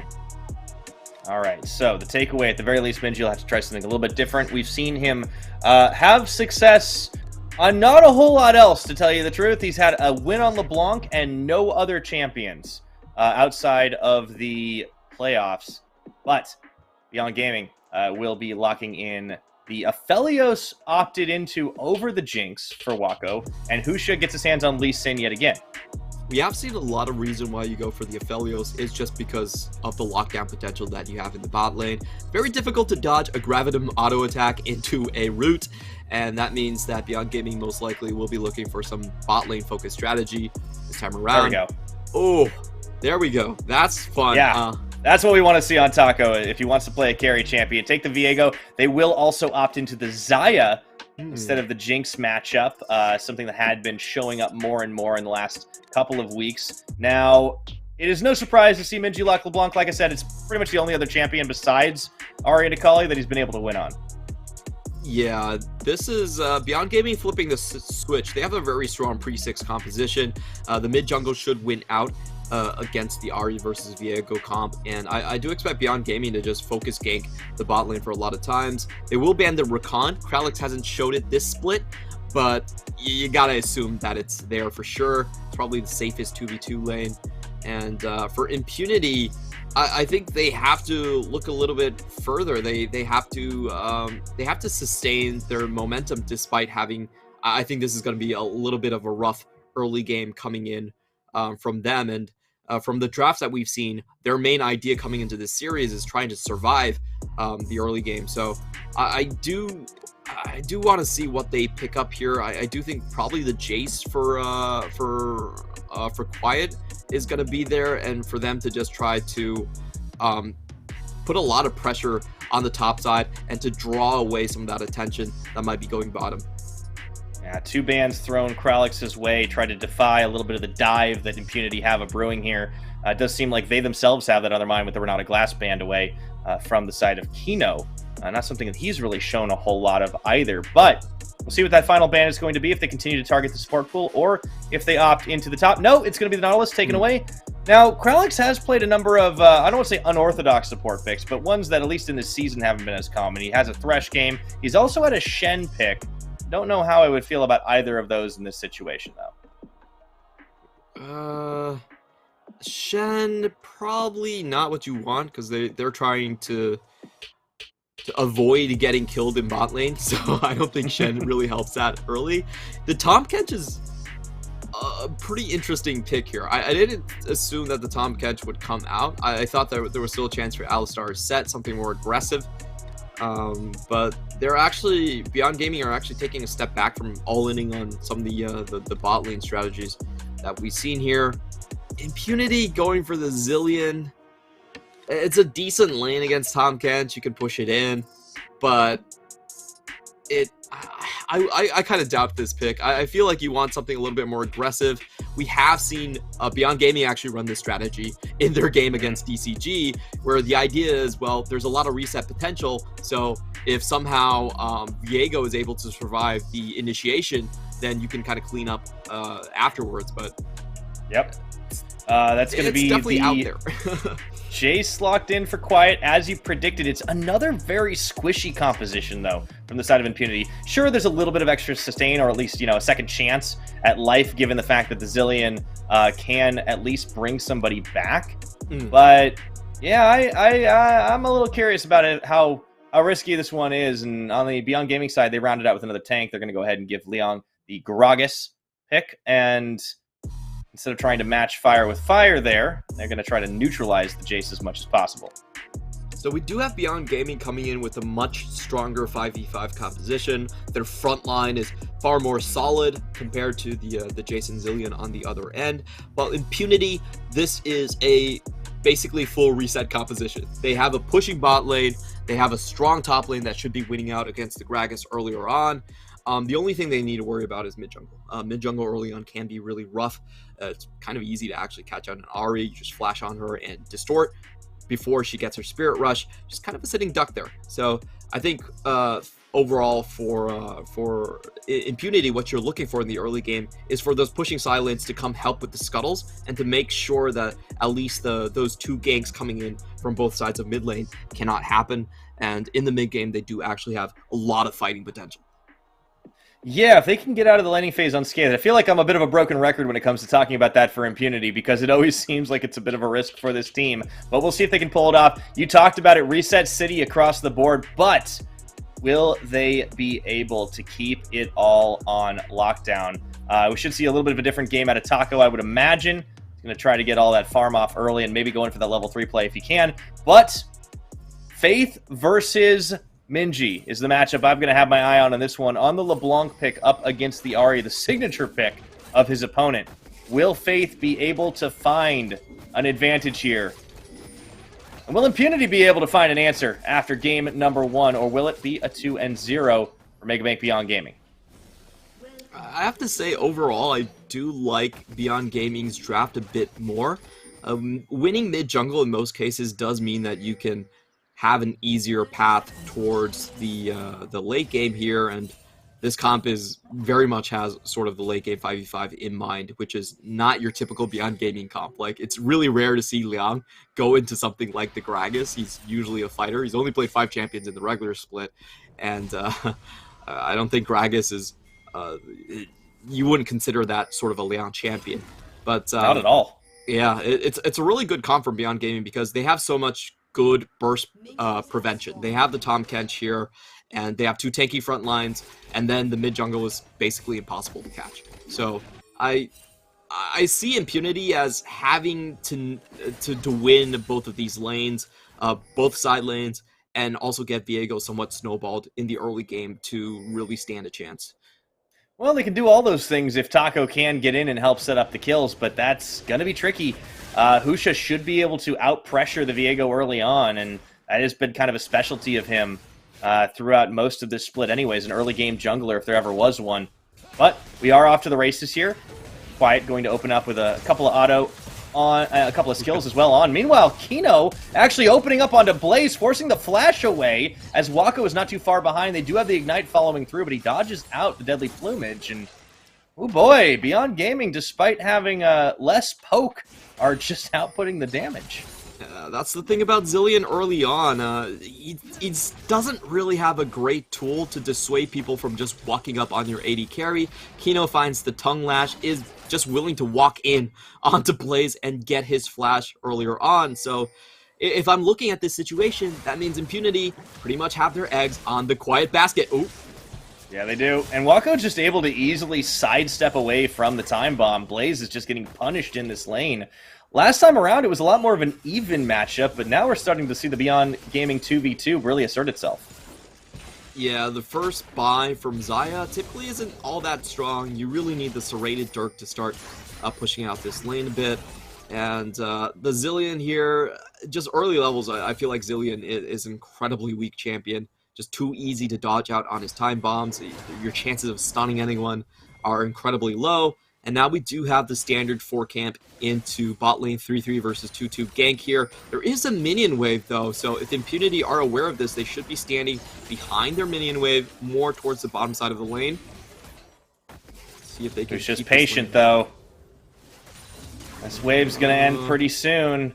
Kralix and Blaze backing up under tower, but they might just get pincered. Here comes the Kench end! It's a nice setup, but do they have the damage? They certainly do. Kino pops on the gray health to soak, but he just miscalculates a little bit of the tower distance and ends up going down in a 1-for-1 trade. Still favoring Beyond with who they got the kills on, but let's see if that's going to change right now. Taco up in the top side, forcing Liang pretty low under tower is Quiet, but he's a little out of mana here. I don't know if they can follow through on the dive. Yeah, Quiet needs to come in here right now. Let's see. Oh, Shock Blast misses. That should mean they have to call it off. Yeah, miss Shock Blast. You can't quite get the grasp off there, so unfortunately that's going to be swing and a miss. But 1-to-1 in kills. First blood goes the way of Beyond, and it's Walk With It picks it up. That's critical. Husha coming up to the top here, too, and Quiet, if he doesn't see this coming, he could be in trouble. Yeah, I don't think Quiet knows about this. He's still staying around. Oh, he even walks forward for the minion. Steps right into it there, and Husha just gets the full combo off onto him. He's going to have to knock away the jungler, and that does start to equalize things a little bit here. A lot of free pressure from Husha. And you really need to pay attention to how this mid lane is doing as well. Minji actually off to the races. We don't really see this from Minji, but in this matchup specifically, he does find the lead here. And with the bot lane playing without summoners, you kind of know what that means. It's just going to be a lot of bot lane pressure here. I do expect Beyond Gaming to cut through the red side for Impunity and try to find those ganks underneath tower. Here comes the Gravitum into the CC chain. 2v2's under their own tower here. Wako does take a little bit of poke on the return damage, but Blaze and Kralix are going to be forced back. They're going to bring Taco through the lane for the gank play. Will it work out this time around? There are no Beyond wards in these lane brushes, so this will be blind here for the Beyond Gaming side. Their only crowd control is really the Blade Caller. It's going to be very difficult to land here. Taco does have his flash, but the wave is pushing in. I feel like this is more of a defensive call than anything else. Oh, he's actually going to go for it. They want to commit, but this is going to be a 3v3. Here comes Husha. Going to be spotted, and instantly they get the stun down on, and waiting for that channel to go through. They find Kino, but will they be able to take the fight? Because Husha goes in to set up the kill for Wako. That is going to be answered back, though, onto Kino. Kralix, though, is already going to be a dead man. Just a few more hits is all it was going to take, so the trade goes in favor of Beyond once again. Very clean 2-for-1 trade here by Beyond Gaming, and I just felt like that play was so hard to actually make work. Liang, Oh, Quiet! The flash play! Liang was trying to get a little fancy, but it looks like for the second time, Liang denies him with the barrel bop! Oh, he's able to kite out until the cooldown comes back around and turns around and just kills Quiet. That was so close. Two auto attacks from Quiet, and he would have secured the kill. It was a great move to flash out on the explosive cask to get the extra HP. We're going to watch this trade again. As we said, Aphelios over Jinx usually means a gank-heavy bot lane strategy. Gravitum flash in for the play. The crowd control chain is just too hard to land for Impunity, so they can't get onto the target of their choice. They lose 2 right off the bat, and then Disaster strikes in the top side as well. So going back to the drawing board, we said for Impunity, this is a snowball comp, and they have to win in the side lanes. Unfortunately for them, it just hasn't happened. Nah, it was so close for Quiet there. He could see that he was going to get another solo kill, and Liang just denies him this time. Great play to bait it out. Nice bamboozle on that. Faith getting a little bit in trouble, but he does get the charm off onto Minji. Still doesn't trade out as well as he would have liked, and yeah, you know, I mean, Faith has had a lot of trouble against a lot of mid laners in this split, and I'm starting to feel like this mid lane's a bit of a hand stiff. Well, it is a bit of a matchup diff as well, so, you know, it's definitely kind of hard for the Ahri. This is the point where I feel like Impunity can start moving around a little bit more. I feel like if they get pushed in too much in this bot lane, LeBlanc's not going to do that much damage to your tower, so I would want to see Faith just... Whoop. Oh! Okay, wow, into the combo! Liang is trying to style right now, but he's got to be careful. Quiet can still do some serious damage, but he's running towards the wrong tower. Both junglers in hot pursuit, and Liang is going to finish off the kill without the help of Husha, who turns his attention immediately for Taco. You love to see that play coming in from the Gragas right there. Putting down the Q, making sure you get max damage, and then bopping your opponent right on top with the explosive cast. That was so well executed by Liang. The geometry included there, Blaze. Oh, no geometry required for this one, although Wako is taken very low, and Faith is able to finish off the kill. Kino bailing out, but it's going to be trouble right now, and he's going to be able to get away, but man, not before losing his carry. And this is what we wanted to see in the bot side, at least a trade back here. You can see Liang sets up the Q right on top of the minion wave, and then does the bot back, the angle calculations there, the timing on the Q, absolutely beautiful. And Quiet kind of knows he's a dead man. Can't really run away from this one. Doesn't even need the help of Husha. Unable to dodge from the body blast. And we do have a little bit of a trade here. Beyond Gaming, they do lose their bot laners in Wako at the very least. But in the meantime, they also do pick up the Herald. Yeah, being able to trade that at the very least certainly gives them something to work with. Beyond finding themselves with just shy of a 1,000 gold lead, as the kills have been a little bit more back and forth this time around. Critically where they are, too. It's not exactly on the carries you would want. Outside of Wako, you know, Husha's got 2 kills, which is going to help him get to his core drinker faster. But Liang, you don't really want the kills on the Gragas necessarily, but those have all been hard-earned, I suppose. So it is good to keep Quiet down, and Husha's looking to do just that. He sends him away with the Sonic Wave. Warning shot. Bot lane here could be in trouble for Beyond Gaming. A lot of people converging on this bottom lane, and Quiet has so far done such a good job at just kiting this wave out and making sure the wave can never hit the tower. He's even out trading against Liang. Yeah, that's not bad at all. Meanwhile, Taco, instead of going all the way into bottom, decided he's going to stop for a dragon. It's actually a very late, early Drake, as the Cloud just hadn't been looked at by either team, but it's not going to necessarily be the safest as the rest of the team is there. And, oh, they don't see him. Okay, Taco taking the stealth back, actually going to turn his attention to Husha, and they're going to try and get the kill, but he is out safe. Very slippery on this Lee Sin. No chance for the catch right here. And I do expect Husha to still look for this Herald into the top side. A bit hard to get wave control in the other 2 lanes. So this should be just a full clear into top. And what Liang wants to do right now is just put as much damage as possible on Quiet. He still doesn't have the Vampiric Scepter for the Eclipse. That does mean you can put a lot of damage on him. But in the meantime, Taco also sniffs this play out. They know that the most likely angle will be top. Oh! And he might not live much longer right now, trying to bait this out. Oh, he flashes at the final second! Here comes Taco, but I think the play's already over unless Liang can bait this out. There we go! On to the Harrowed Path. Oh, Liang trying to truffle shuffle his way to freedom. Still holds on to the flash if he needs it, but flashing forward into the Spectral Maw, and Taco is going to get some revenge for his top laner. Really nicely done once again by Taco on predictions. We do see some trades here in the mid lane. It seems like Husha is getting a little bit impatient with this Herald and is just like, Liang, if you're going to do that, not finish off the kill, I'm just going to drop it somewhere else. This time, seeing the Zilean mid lane, they're going to cut everything off and head straight for the bot. This is a 4v1 situation. Impunity, they were just starting to win this bottom lane, but now Beyond Gaming are just going to change tacks and take all of that advantage away. Yeah, better rotations at this point. That's going to be the first brick down bottom with the Shelly Pop, and not a lot Impunity can do about that. A huge amount of vision invested to really line that one up, too, but kind of a dead giveaway once Kralik showed in mid. Yeah, that was a beautiful response from Beyond Gaming. They know that the jungler is in the top side because Viego did take down the kill against Gragas, so they move all of their pieces in the bot lane. They know they're going to have an extra member. They wave clear for the mid as well. And that's just a lot of the experience coming to show forward by Beyond Gaming. I really love that rotation. and that just shuts down both side lanes right now. So you do still have the Taco win con. He is 2-0-0 with Chrono Shift to back him up. But the team fights are still going to be incredibly rough. He has to have probably the best performance of this entire season to carry everything on his shoulders. It's definitely asking a lot, but I think Taco has had some pop-off performances. So of all the players on this squad to try to rely on in a pinch, I think it makes a lot of sense. So Kralix forced to burn his flash as he face checks a brush in the middle of the river. Oh boy.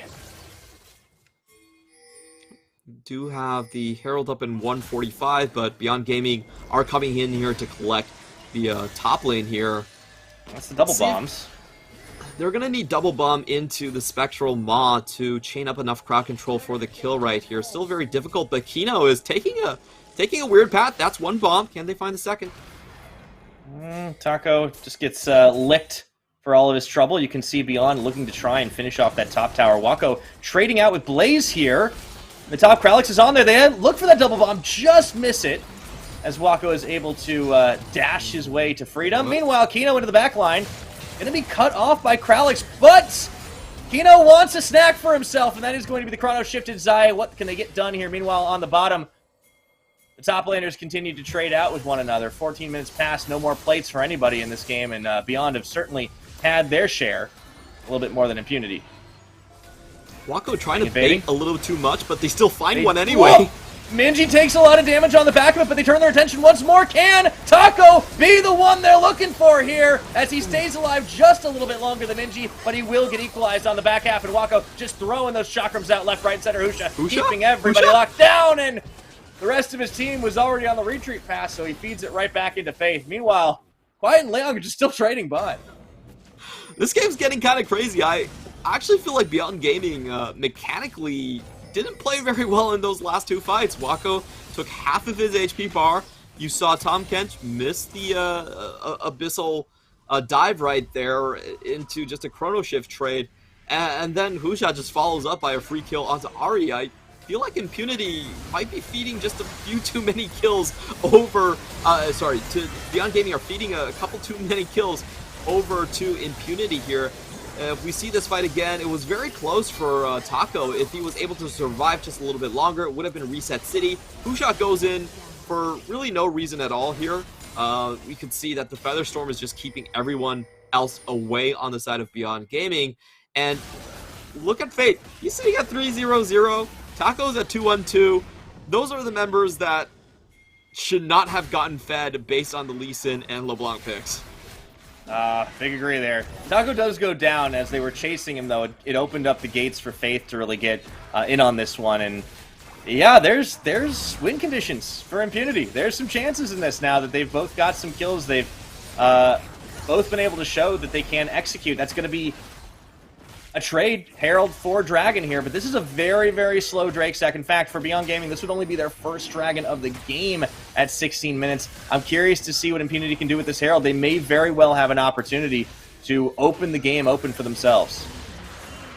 It's definitely the case here, and if you look at Viego, how fed he is with the Divine Sunder, Beyond Gaming, they need that Ignite, they need that Grievous Wounds to actually keep him down. They will go for a Tower Dive in the meantime. Okay, oh, quiet, there we go. Good flash on that one, dodging it out. But he still gets bopped in as he was a little too close for comfort. So while the Gank Squad was doing work, it is going to be a trade at least of the tower. Inner is under fire from Impunity, but perhaps they can get a secondary charge out of Shelly here, but they're going to have to get through Wako and Kino first. Oh, what a big brain play from Leon. He still gets the full damage Q onto Quiet, even after Quiet dodges out with the flash. He still falls victim. He dodges it out on the Everfrost. Still not enough. Oh, that was sad to see, but such a good play coming in from Leon. Leon, I feel like Leon has just not gotten over the fact that he got outplayed last game. Mm-hmm. He's trying to make up for it, like, over and over again here. For sure. It's I think he has a chip on his shoulder, and to be honest, I feel like Leon's been very shaky this playoffs. You know, he's lost to Leaky in the solos, and he's also lost to Quiet too, so he has to get some of that reputation back. And now we have a 2v2 where I feel like Beyond Gaming are not actually favored in this one. Taco very fed at this point. Yeah, it's a little dangerous to be tangling with Taco for sure. So as they try to contest a little bit more on that jungle, not a whole lot else for them to do at the moment, except to try to knock down the mid and top, which they haven't really been able to pull off. So as it stands 1-1 in towers, we have kind of a weird tempo for this game. It's been a little bit oddball, and you could definitely chalk some of that up to the Beyond Gaming choices of fights. Oh, we have to watch this play again. This is so nice. Like, we're getting the pro view version. So well. Well, look at him. He dodges out on the body slam. He dodges out on the Everfrost and still gets killed by the geometry barrels right there. Oh, I feel like Liang needs to pick up Vel'Koz at this point because he really has his angles on point. Yeah, just beautiful stuff. And I have to say Gragas is kind of the champion that players from Taiwan in general are the most familiar with. You know, it's been Karsa's best champion throughout his career, and it's been like there was a huge streamer that loves to play Gragas and gets all of his angles down, and everybody was trying it at solo queue for so long that it just kind of is the natural go-to champion for a lot of these players here. Impunity coming in, and I think in the mid game they're actually stronger here. Okay, Featherstorm, Wako actually getting isolated. Do they have the damage? Ooh. They do! And just really nice angles there as well. Impunity going to find an opening on this mid tower. What is Beyond doing? That was such a free kill. None of the summoners used. Okay. Explosive Cast does come out. Resets the wave a little bit. Clears it out. Minji! Okay. Faith has got rooted down. Does take a little bit of a tower shot there. That's just a full-on 4v4 as they left Quiet pushing the wave down bottom. And, yeah. This is Impunity. Making plays right now.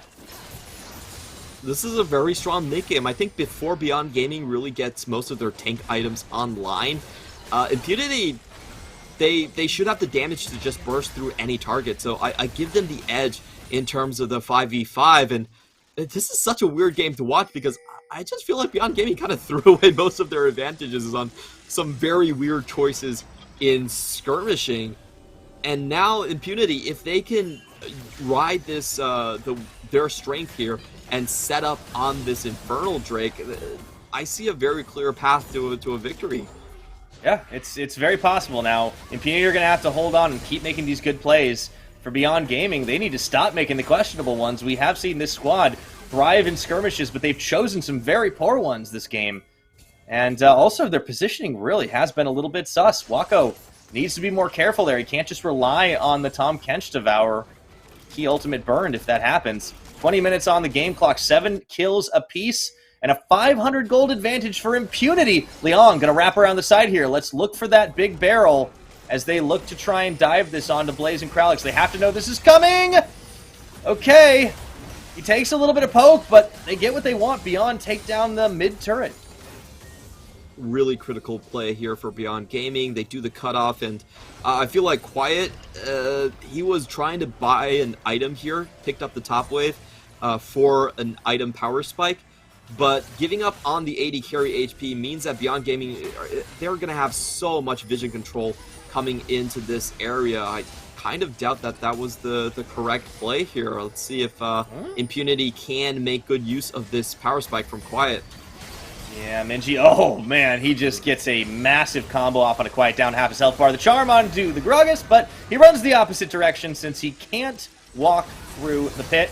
Meanwhile, though, that's a lot of burst that they're going to be able to put out over and over again. Quiet and Taco just taking a little bit low. Blaze goes to the Featherstorm. Pusha's in the backline, causing havoc. They take down the Xayah now. Charm does land, but not onto the target they were hoping for. Impunity are battered and bruised, and they're going to have to walk away with a man down. Oh, Liang actually gave Impunity a lift right there. If that explosive cast didn't go through, I think that was 2 extra kills for Beyond Gaming. But they still win out massively here. Great play at just finding the poke from Minji. He catches out Taco once and then catches out Quiet twice. So beautiful stuff from him. And yeah, I just feel like the game plan here from Impunity was a little bit lackluster. They gave up vision for the item power spike, but they just didn't get any use out of Quiet whatsoever. You get caught out on the bottom side here. A little bit unfortunate for Liang as he sends the targets back here. But Beyond Gaming, they got everything they wanted. Yeah. It's not the biggest betrayal we've seen in a Beyond versus Impunity game. You have to remember the last time these two teams met, there was a little bit of funky blast cone usage. Oh, Impunity should have won that game. They were winning the entire way through, and then Quiet accidentally hit a blast cone, sent Taco to his death, and they lost Baron off of that. Yeah, it was so painful. That might have been the Yakety Sax moment of the split for me, to be honest. It was, and it's just like, it's one of those mistakes that it's on the surface small, but it costs you so much, and then it's just a tilter. Definitely has been. Faith going in. Oh, he really wants the kills right now. Does find quite a lot. The Chrono Shift is already on, but he wasn't actually very low yet. Meanwhile, Kralix, and you see the Quiet taken out immediately. It's so squishy. They were isolated on the back of it while everyone was dashing and jumping. Speaking of Blazes as well, as Minji goes forward this time, Beyond Gaming just pick them apart. Yes, they lose Kino and Husha, but they take down some seriously priority targets. 3 for 2. Most importantly, Husha has been down, so the smite not there for them to find on the Baron pit here. And you know, that was really ballsy from Faith, but unfortunately he's not able to tag a carry with the charm right off of the play. So Beyond Gaming get a lot of time to shuffle their front line forward. Kino is the first one to drop in that team fight. We'll watch this again from Faith. He gets the rewind, extra speed up, but doesn't find the charm most critically. Only tags it onto Kino. So the front line is in position for Beyond Gaming. And Quiet, that's not a worthwhile trade. He goes in for the support, dies instantly. And you can see on the back line right here, unfortunately for Blaze, he needs some support. He needs someone to stand in front of him for that distort. And I think this is kind of the tipping point. You do have Beyond Gaming with the tank items that I was calling out for, and that just makes the job of Faith and Taco that much harder to find any meaningful damage into the back line. And I also love this item build from Wako. He's building full defensive right here. He does have the Bloodthirster, so even if he gets tagged early on, he can just heal up throughout the team fight. Yeah, when 3 people are trying to dive into the back line, it makes a lot of sense. Unfortunately for Blaze, yeah, the entire team just kind of left him out to dry. Kralix as well.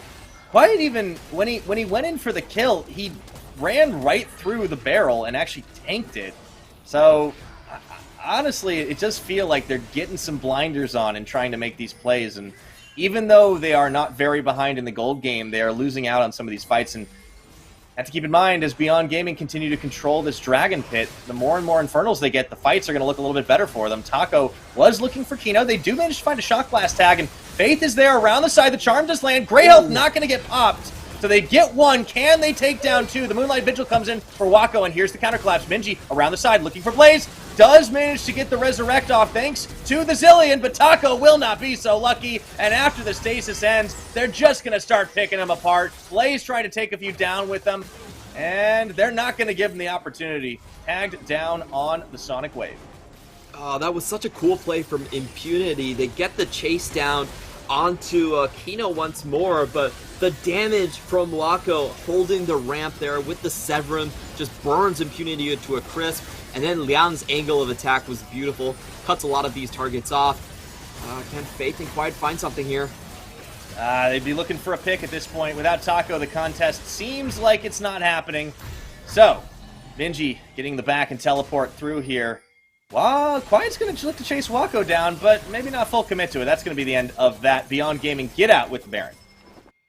Oh, that was a great start for Impunity, but I think they overchased when it came to the ramp and onto Wako. Getting that first kill onto Kino was quite good because, hey, you're going to get the vision advantage after this one, but I really think they overchased on this move. It gives Wako such a good chance. 4-man Severum across the entire team, and Impunity are just caught between a rock and a hard place. They have to walk through Liang. There's no chance of them actually doing that, and they're going to lose Baron for that. Good start off, but a bit of an overchase. It does seem like that keeps happening for Impunity. They get a good opener, but they just don't have a good follow through because they go a little too far forward. The double bomb does manage to land Liang. Chipped down to half health here.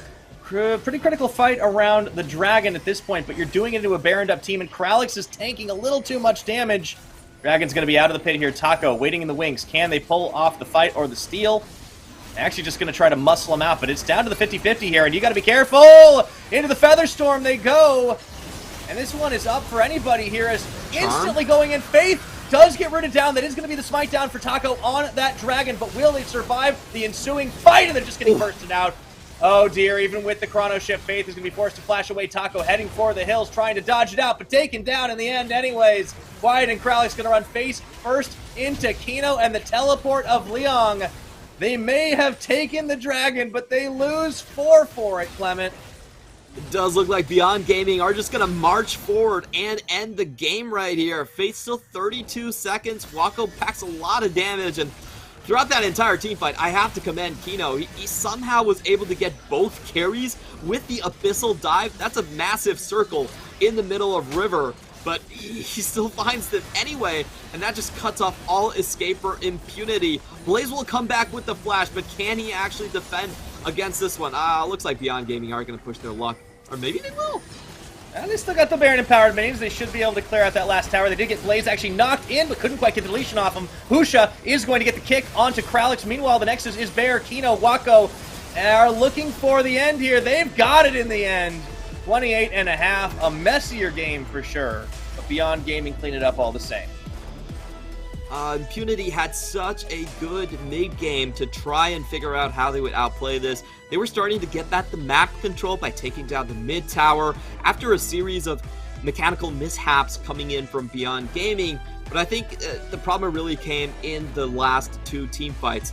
If you think about it, both of them were started by Faith going in with the rewind, but they don't find critical targets to start things off. They don't find Wako, and they don't find the top laner in Liang either. So they end up settling for Kino with their dives, and Beyond Gaming are just able to come back in and just mop up right afterwards. So I feel like the game plan was there, the idea was there, and the situation definitely was in their favor, but unfortunately they do fumble it just a little bit in terms of those team fights, and Beyond Gaming are still able to claw this one down.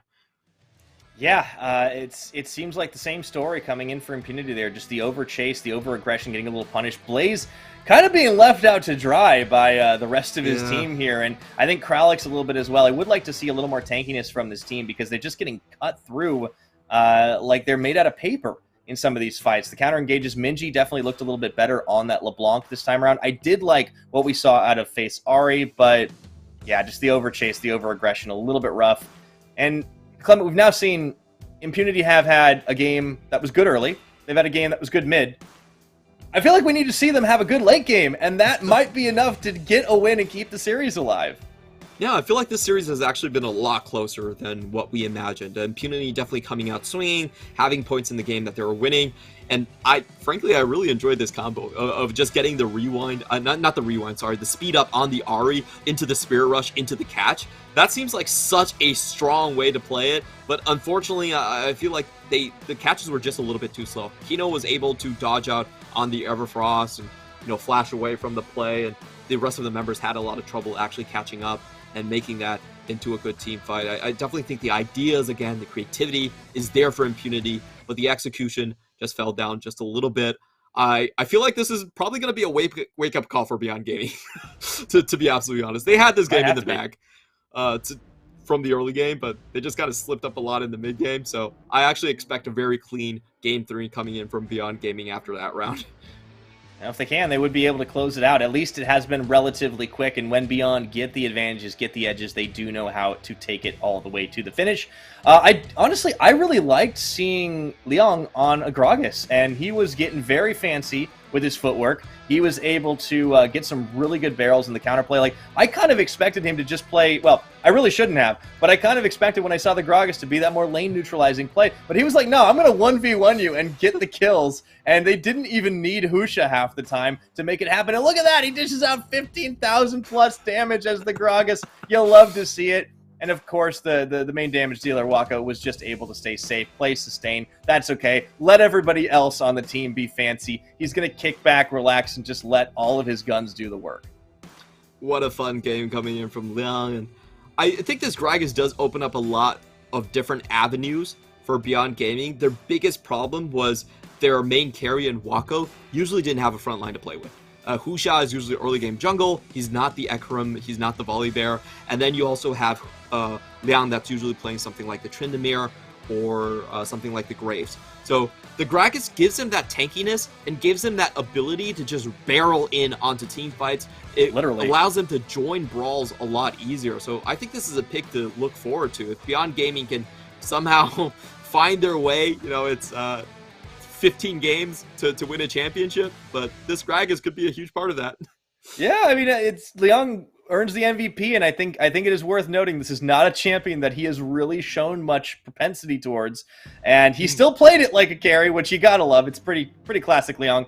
But now that this team is stretching its wings out a little bit here in the playoffs, despite the fact that they have had some sloppy execution of their own, even against a side like Impunity that is our number 8 seed, one of the weaker teams in the PCS, I think we could be seeing this team start to mix it up, and maybe those weaknesses aren't a given anymore, Clement. Maybe we'll start to see more 5v5s for them. You got to start somewhere, and I think we'll see if they can close this one out with a 3-0, or for Impunity, we'll find an answer right on the other side of this break. CTBC Bank is Taiwan's top financial institution, but we're not stopping there.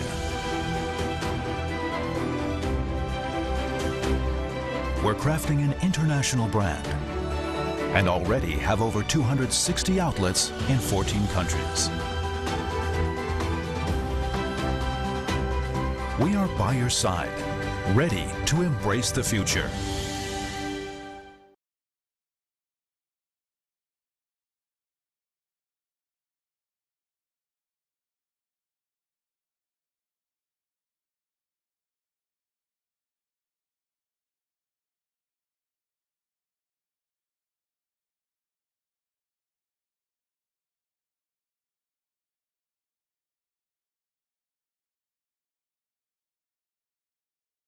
Your family.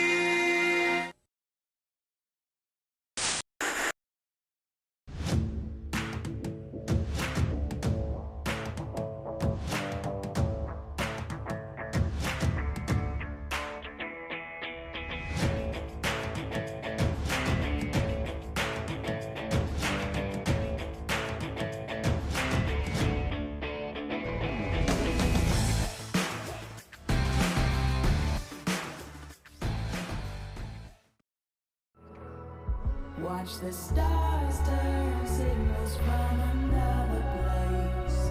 See the colors burst, lifting off to outer space. On a new path, waking up, it's not too late. There's no time to waste. We will elevate. Blowing up the blue skies, journey to a new time. We are traveling with our gravity, reaching new horizons. We just keep on rising. We are traveling with our gravity. Nothing brings us down. Nothing brings us down. Nothing brings us down. Nothing brings us down. Nothing brings us down. Nothing brings us down. We are traveling with our gravity.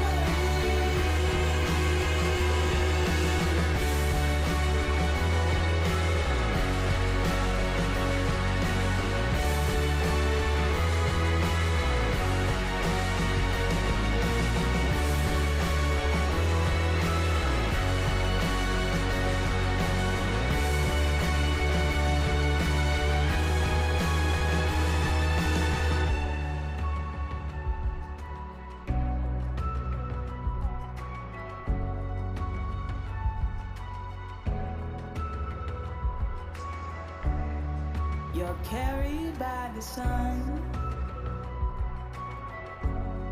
New chapters have begun. Tomorrow never ends. You're rising up again. Watch the stars turn signals from another place. See the colors burst, lifting off to outer space. On a new path, waking up, it's not too late.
feet in the eye. I will stand with my head held high. Sticks and stones may break my bones, but you ain't putting out the fire inside. Blood, sweat, and tears will make me stronger. Whatever comes around the corner, there's a fire inside of me, and I'll keep fighting for my own victory. And when I'm out of breath and there's nothing left, oh, the fighter inside is gonna keep on fighting. It's gonna keep on fighting. Yeah. When the ground all around is burning, from the ashes I'm a phoenix rising. When I'm surrounded in the shadows of doubt, I will never surrender. I will never surrender. There's a fire inside of me, and I'll keep fighting for my own victory. And when I'm out of breath and there's nothing left, oh, the fighter inside is gonna keep on fighting. I'm not giving up. I'm not giving up. Blood, sweat, and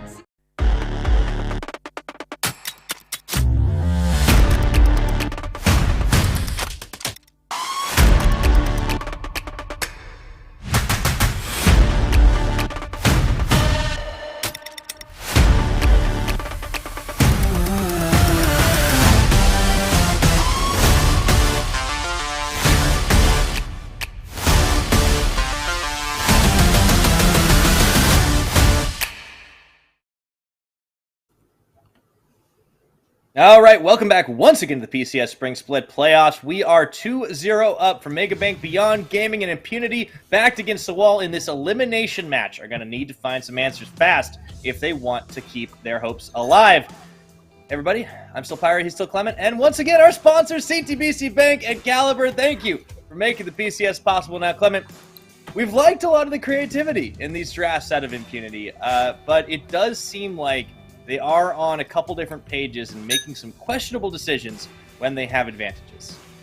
I think they still have a very good shot at coming back into this series for sure. In the last game, if you think about their situation, they were up 2,000 gold. They had 3-0-0 on Faith's Ahri. I expect that to still be the draft plan coming into Game 3. It's just about the team fighting and making sure that they can snowball with that advantage further on onto the line. And if you think about the past game, it was really just the last two team fights where Beyond Gaming actually made a definitive stand. So I think the strategy is going to be very similar coming into this one. I still think Ahri blue side is probably just 100% locked in, and we are going to see kind of the only tweaks I think we might see are just coming from the bot lane.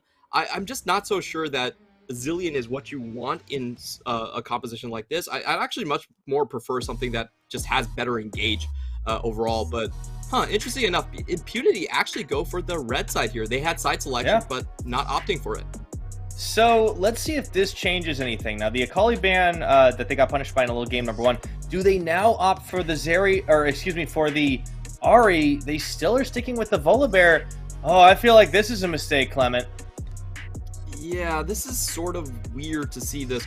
I think the reason you go red side here is likely because you have some sort of a good matchup that you want for Quiet. And if you look at the situation right now, it's Tryndamere, it's Ahri, and Zeri. All three of those champions are still up.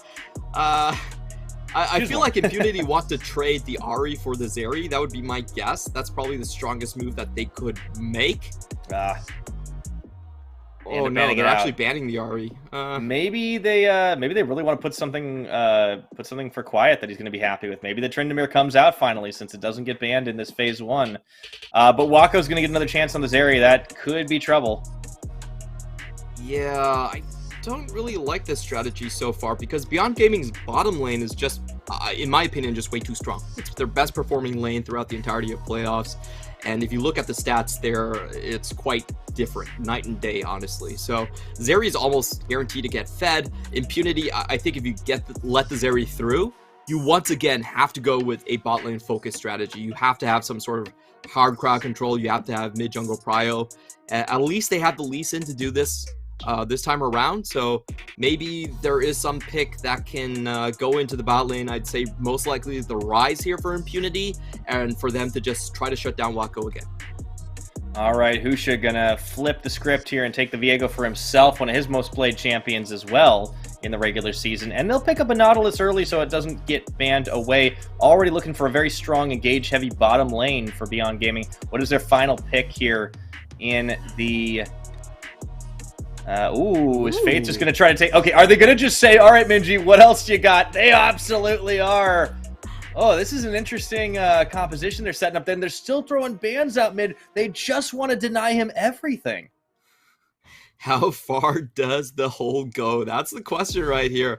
And to be fair to Minji, he has played some other stuff in the past. We've seen his Orianna pop out, and he's also played things like Kiana, also the Zed. He does have some other champions. I wouldn't say they're meta, though. I think the best that Beyond Gaming can do in this draft is just go for something that is just, stock standard in the mid. And most likely, I'd say probably the Rise here is an option that they could go for. But it's always kind of hard to say with Minji because his champion pool just tends to be so out there. This is 4 bans Impunity have thrown at Minji, and I don't really know if I like the Twisted Fate one. Like, I mean, on paper, sure, but he did not look good earlier in the week on it. Now, meanwhile, Beyond are going to ban 2 of the supports out, Round of Glass and Leona. Not available here for Kralix. We'll see what Impunity end up doing to pair up with this Jinx, but very clearly identifying Minji as a threat that must be neutralized. But they give away a lot in the process of that. The Zeri, not the least among them. Impunity falls back in their court, and they're going to go for a bit more of a defensive option, it seems, with the Braum. It's locked in. There's not a lot of pressure in this bottom lane against the Zeri. So, once again, I feel like Beyond Gaming, they don't really mind about this trade. I've been saying this for a long time, but I think the problem with Minji is not that, the thing about Minji is, he can allow Beyond Gaming to win games if he just plays a B- Orianna. Or I don't think he's going to, though. I think we're going to see him on another assassin. We get the Zoe, and he has played this. He's like, all right, what do I got? What do I got in my champ pool? There's got to be some more assassins. Zoe, let's go. All right, we'll see if Minji can handle it. But I mean, there's a lot of kill threat pretty much everywhere on the Beyond Gaming side, and they're going to add even more here with Liang. You know what? I actually feel like Impunity could actually take this one because to be completely honest, I feel like if you have the Zeri, it's not necessary to then put a must snowball composition in the Viego and Zoe. Like, to me, that's actually excess risk that you're tagging onto your composition that doesn't really influence the outcome. So I feel like Impunity, if they can win out on this 2v2, they will hard snowball this game because if you die on an Orianna, you're still going to have impact in the late game. If Minji and Husha die on this combo, they're not going to do anything late game. So, I have to say, I think Impunity somehow actually got Beyond Gaming to overcompensate on some of these picks coming from mid jungle. Yeah, this is curious. It's a little risky for Beyond Gaming. They do have a lot of damage-dealing threats, but it is going to be on Husha and Minji early on to try and shut these things down. And the Lee Sin LeBlanc combo is pretty deadly there. It's just going to be a matter of how well they can actually pilot it, right? I mean, I think for Taco, I don't doubt this, but we'll have to see if Faith can show up once again. I did like his Ahri play. I think he had a pretty solid Ahri game. Maybe got a little greedy, but overall didn't look too shabby. Yeah, I feel like this time around, Minji's going to have a lot of trouble getting out in the mid lane right here. That's not an easy lane to play. You're not going to have a lot of attention coming from your jungle in the side of the Viego, and it's pretty much a 1v2 situation. So Minji's going to get neutralized. I feel like it's just so weird. I just think it's unnecessarily risky for Beyond Gaming to roll with this. But hey, it's what they know how to play. It's what they played the entire split, so they're gonna stick to it regardless. In my eyes, the win condition is still very much the Zeri and the bot lane. You get that ahead, you pretty much just snowball the game. That's why she's still like the highest priority champion on 12.5 as a patch overall. And if you look at the top lane, this should be a slightly winning lane on the side of Quiet, but I don't expect there to be much kills going on whatsoever. So both teams should be bottom side focused, but Impunity will have the lead early game just because they have the stronger mid jungle. All right, and as they had struggled in early games most of the split, that certainly bodes well for the squad to try and stay alive. Remember what's on the line here. Backs against the wall. Impunity need to reverse sweep in order to keep themselves alive in the playoffs. As we are in the lower bracket, it is all single elim from here on out. Liang finding Quiet early on this Gnar, but it will be just a little bit of damage traded back and forth as we open up no more further hostilities. Let's take a look at our runes and summoner spells. And we do have a pretty defensive setup from Minji here. There is about 25% of the time you do see a more aggressive, sort of the ignites and the electrocutes coming out for the Zoe. But with this jungler in the Viego and with the Lee Sin LeBlanc combo that he's facing, I think this is the right call. It does give himself a little bit more leeway, a little bit more survivability if he can swap into other summoners early on. I do like this play from Minji. You always have to be aware of the potential for an early red buff gank onto you if you are playing against Lee Sin LeBlanc. So he does try to get a ward in, at least know where the Lee Sin is starting out, and does get some actually pretty decent trades in the auto attacks. Yeah, good start there, all things considered. Taco on the chicken camps early on. She gets that clear through. As Kino and Wako had been helping out Husha, they come to lane a little bit late here. We'll see if Blaze and Kralix can do anything about that. Winter's Bite tags on from Kralix. That's about all they can get done. Meanwhile, going into the top lane, this one should be a very safe matchup. I do think Quiet might be going for the Divine Thunder. These days, the Triforce has been more common as an item, but the way I see Impunity playing, getting a little bit extra tankiness and just more side lane split pushing potential, definitely on the cards for them. In terms of this bot lane, don't expect much to be happening. Both of these lanes, I think for Impunity, it's a little bit more defensive in nature. So they can posture, they can push in the lane, but I don't expect them to actually find any kills. It's much more about getting the mid jungle still to get into the correct position. Absolutely. So should be fairly quiet in a lot of these lanes for a while. I mean, we were used to seeing just so much action early on. And, as I say it, Quiet leaps in as Mega Gnar onto Liang. I feel like these two, even if it's a safe matchup for champions, they're going to go head-to-head. At the very least, trade damage. Yeah, well played by Liang earlier on. He does prevent the crunch damage from coming through. But this is still a very difficult lane for Gragas to outright win. Gnar a lot of times can just survive the burst damage and go into Mega Gnar. So Impunity are setting themselves up for two lanes that, they could very easily snowball. If Gnar can continuously push in this Gragas, then Faith and Taco do have an extra destination to go to, rather than just trying to shut down the Zeri all the time. But here we go. Here comes Lee Sin. Minji's at least playing towards his own jungler right now, and chains are going to land, setting up for the Sonic Wave connection. Minji trying to bait it out, but it ends up being a first blood for Faith after all. Taco fighting it out, trying to body block. Husha goes forward, gets one, is going to be able to get another one on the Blade of the Ruined King, and all of a sudden things start to turn around once again. Liang is caught out by Quiet, though, and should be falling down unless he can dash his way to freedom. Nice prediction from Quiet. Oh, man. Quiet with the prediction move. How did he know he was going to go there? It was such a nice one with the Q. He actually saves his own flash because of that call. Great move by Impunity's top laner there. A little bit unfortunate for the mid jungle, though. They do get the early kills, but I feel like Taco was a little bit greedy on the flash. He could have got away from Viego just a bit earlier, held on to that.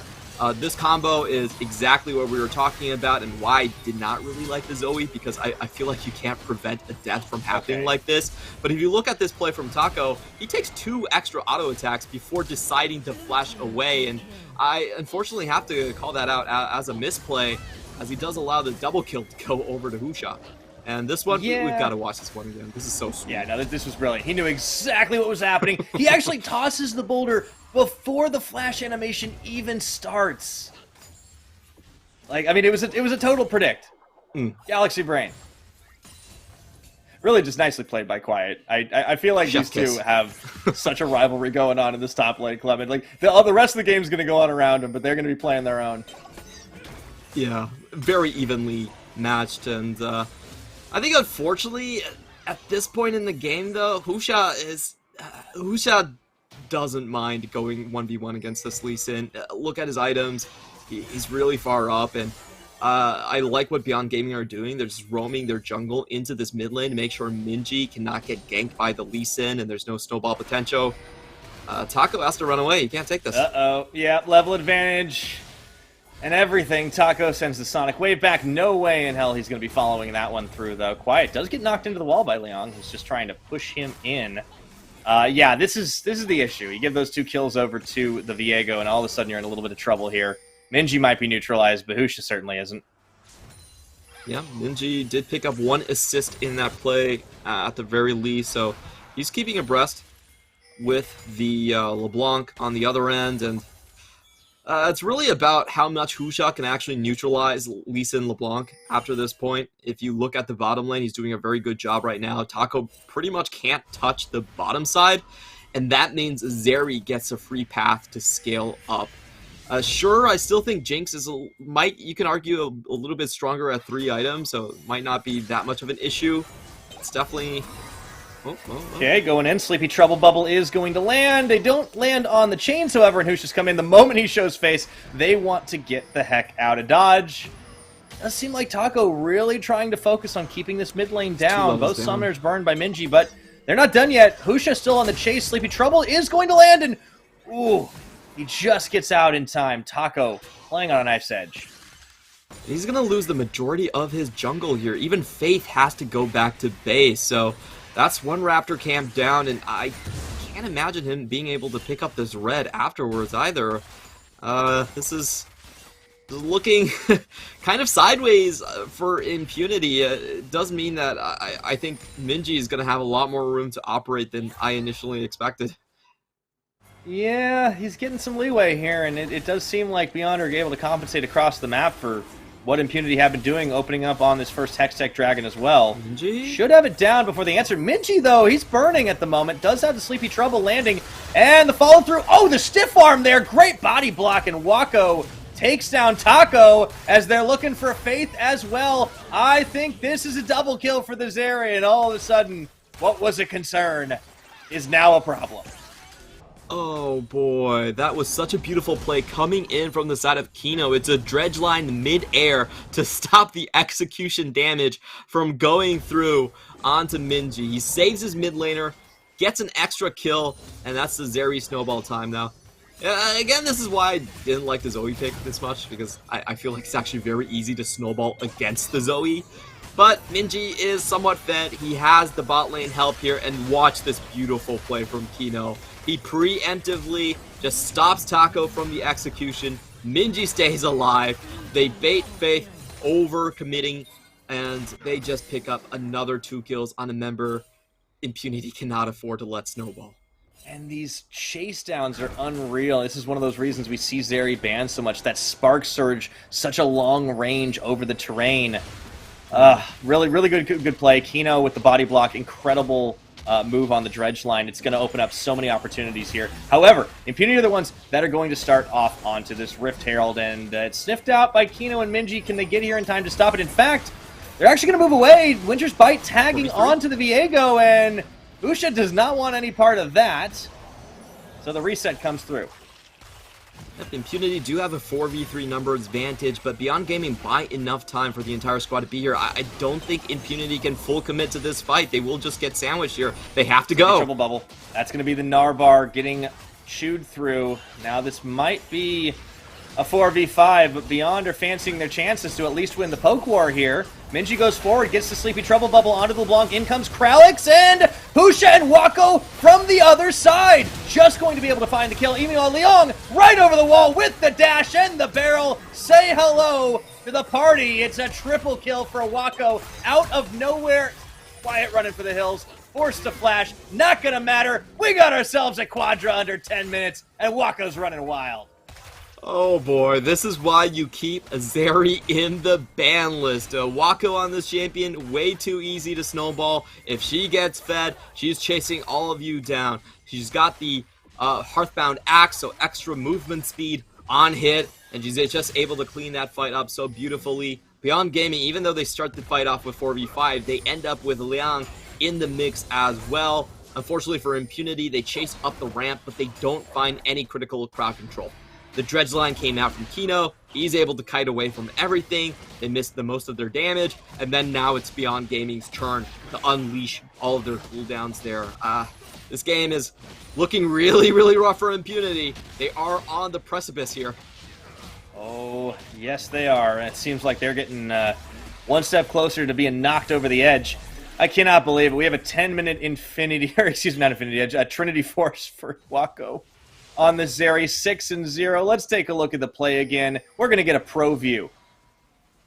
Yep, we do have Wako just walking right in the mist here. Most of the cooldowns were spent on the ramp, so no one's even targeting him. Look at his HP bar. He finishes this fight losing less than 100 HP. Everyone's so focused on chasing down the other targets, and that's... I just felt like Impunity put themselves in a rather rough situation. That was not a fight that they could realistically extend and hope to win outright there, and they get punished by Beyond Gaming. I feel like the first time around the catch didn't happen, you kind of have to back out. There's no way that the enemy team is going to allow you a second chance at just setting up the same play.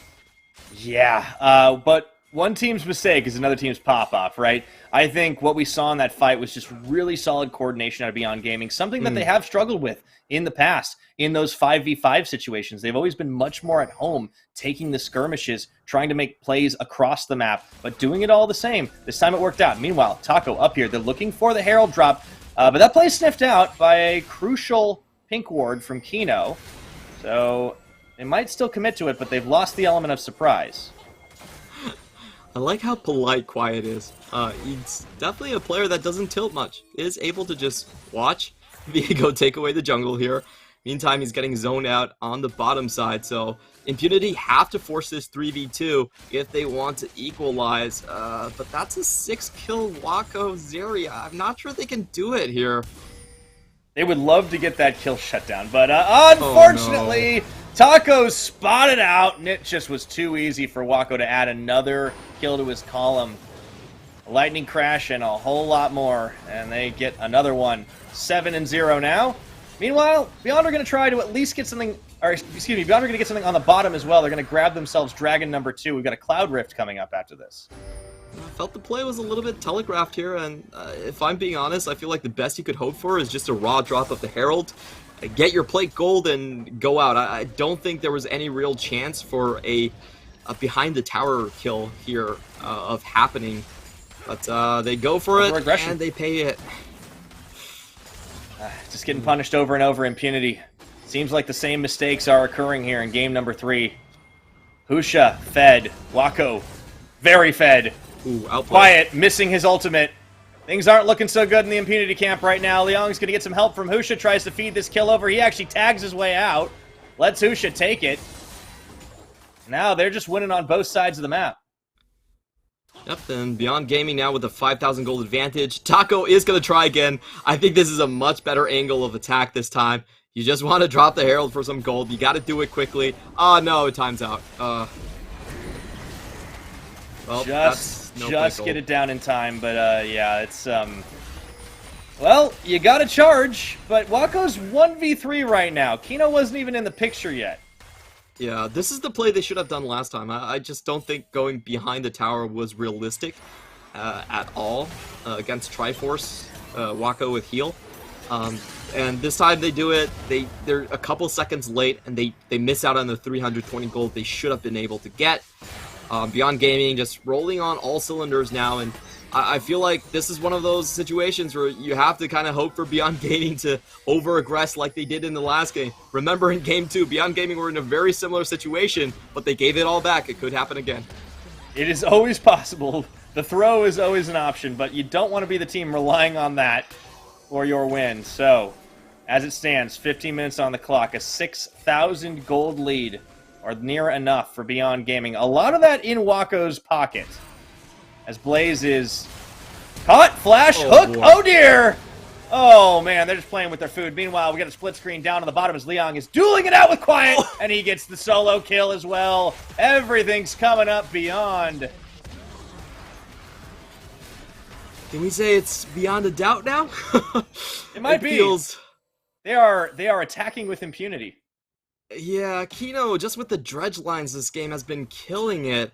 He gets the flash over the wall directly onto the target. He found the dredge line last time against Taco as well, and you know, all of the turret gold going over to Beyond Gaming gives him an 8,000 gold advantage before the 20-minute mark. This is getting completely out of hand. The first thing Impunity need to do to get back into the game is someone needs to kill Raid Boss Waco. You know, all the rest of the pieces, all right, you guys can get fed, you guys can farm up. Well, we have to take that 700 gold bounty off of Waco in order for the game to really start. Yeah, that's a tough proposition. Let's take a look at how the after fight started here between Liang. It was actually initiated by Quiet. Tanks a lot of damage, but it seems like he's doing pretty well here. The party barrel is excellent for Liang, though.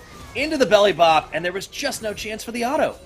Yeah, that was so unfortunate because he just times out and goes into Mininar as he's about to take the physical damage from the turret. So, doesn't get the extra HP or the resistances there.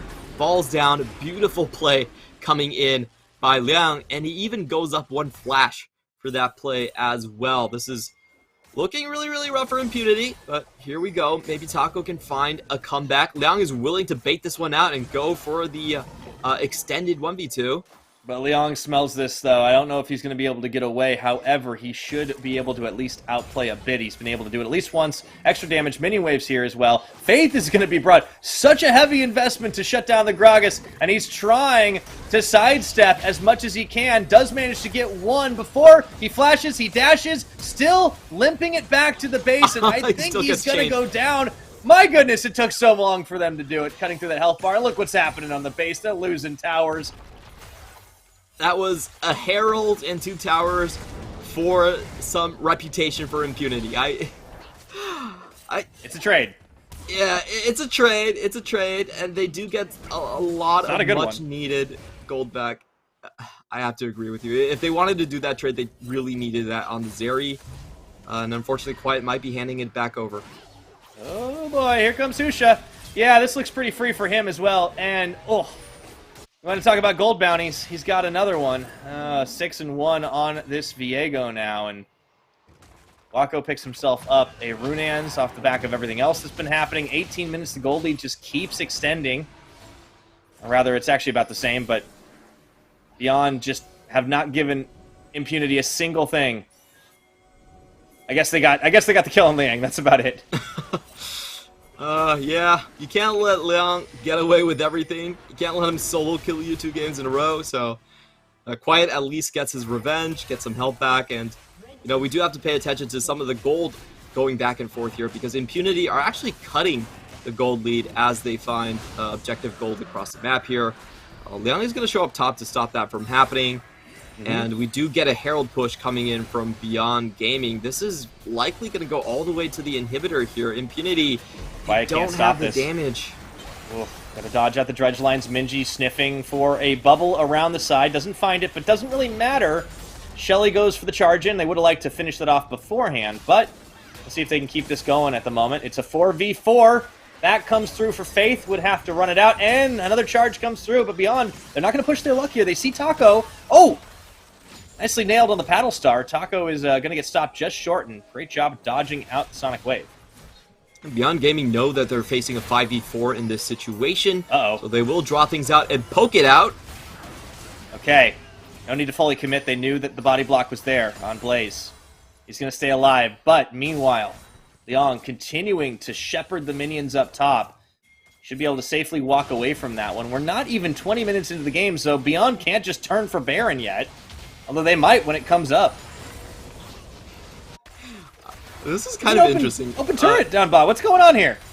Impunity are very much dead set on killing Liang over and over again, but this bottom wave, it's not really defensible anymore. They are just going to lose this inhibitor tower, and I think the hitter itself as well.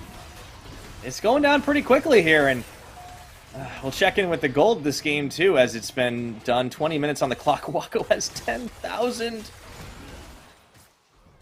Oh, boy. Yeah, I think if you're going to let Zeri first pick through, you have to have an anti-Zeri strategy. You have to have a kill lane bot. You have to have winning mid jungle. To be fair to Impunity, I actually think they outdrafted Beyond Gaming. In all honesty, I actually favored their draft. If you look at the scoreboard, Minji's not doing anything this game. And I feel like the Zoe pick that's very true. Was completely unnecessary against LeBlanc Lee Sin. Like, you're just going to get snowballed on. You're not going to do anything. It's unnecessary risk to pick the Zoe, but it doesn't matter. The problem is, yeah, the Viego and the Zeri are doing everything, so Minji doesn't have to do any heavy lifting this game. Yeah. Well, come on, Impunity, surprise us. I want to see if they can get just one kill on Wako. That's all they need. That would be the moral victory. I mean, they focus so heavily on Liang this game. They're just trying to give him a bad game. But, I mean, he's still fine. He still gets the 1v1 against Quiet. I do like the minigame those two have been playing. It's just like, who's going to get the final kill between the two of them? And Taco is actually going to be waiting and baiting around here, but he's got a 3-level disadvantage as the jungler, of course. So this is a little bit dangerous. And, oh no, Liang saw him first. You could just kill him. He's on the run. That's terrifying. Oh, dear. Kick back. He had to burn his ult for that. He still has the ult. It's not over yet. Oh, no. Okay, Taco does sidestep. Doesn't matter. Minji. Oh, kill secures. That was a decent try from Taco. He did get behind Liang, but Liang found him in the solo first, and that should just be the open Baron here. Quiet doesn't even look like he's going to teleport. He's trying to charge up his Narbar, but Kralix is going down a little bit too fast. Yeah, Kralix is forced to flash away from this one. Not a whole lot he can do anyways. And Jinx Rocket comes in. It's always a nice attempt. Aquino's there for the body block. Beyond are just playing this out quite smart, so a 22-minute Baron comes in on everyone. And they're going to be able to get the back off nice and easy. So I do want to talk about some of the Zeri counters that we've seen throughout the split. Just to mention a couple of them, we did see Ziggs being played here. I don't think Faith has a target, so I'm just going to continue. We did also see the Tristana-Alistar combo work out. Samira-Alistar was also played. Basically, the idea is very similar. You just want to burst the Zeri down in lane before she can really get rolling in team fights. Unfortunately for Impunity, they didn't end up with any of those, opting to take at least a more standard AD carry and a defensive support pick. And there's a big flank here, but Beyond just kind of run to the safety of the topside jungle that they have completely lit up on their own. So this is completely unpunished, and Beyond are looking to push in for the win. I mean, this would be it. This would be the 3-0 as Kralix gets paddled back to the fountain. Tower goes down on the top side. Impunity, the walls are falling down right now. This is their playoff hopes and dreams for the spring split, and I can't even say it because Impunity are just getting destroyed. The double kill for Wako as he zooms his way forward. It's gonna be Nexus turrets as Blaze just tries, but he can't even get back to the safety of the fountain. And on a triple kill, that is gonna be lights out. Beyond Gaming just electrify Impunity. Taco, go in! 3-0 victory to move forward in the playoff bracket. Zeri first pick, 3 multi-kills throughout the game, gets the early quadra into another 2 triples. I think this is a very good demonstration of why this pick is still considered must-ban coming in on the red side. You know what we call that, Clement? Patch. What? Okay, Zoomer. Well played for Wako in this one. Yeah, you can't give this away. That time, he just popped off. Oh, yeah. So much damage coming through. on this side. And Beyond Gaming, I'll be honest, I think in this series, the biggest improvement for them is probably just showcasing the Gragas pick from Leon. This is a very popular pick. We've seen it across the LPL and the LCK. It can actually outplay a lot of the strong top laners like the Jace, and sometimes even like things like the Gnar, because if you can go for a split build based on the AD and AP kind of mix build that we're seeing from all across the board. But in the other areas, whether Minji actually has another champion to play, I'm actually not that satisfied with the answer. So I think it's a bit of a mixed bag coming in from Beyond Gaming. Yes, they were expected to win, and they did come down with the 3-0, but still a lot of questions going forward. Yeah, I think that is a potential weak point for teams that are able to deal in more than just one lane or another. As you said, Minji was effectively neutralized that game. Although, at the end, he still managed to just, like, two-shot the Braum, so it's not like it even lasted forever. But really, the issue was the fact that Husha just got off to a flying start, and so did Wako. It seemed like Impunity had some interesting drafts, some creative choices, but it always seemed to come down to execution. Taco did not have enough presence in this series. I liked Lee Sin on paper. I liked what he's been able to do with it, but he just could not match the pressure that Husha was putting out.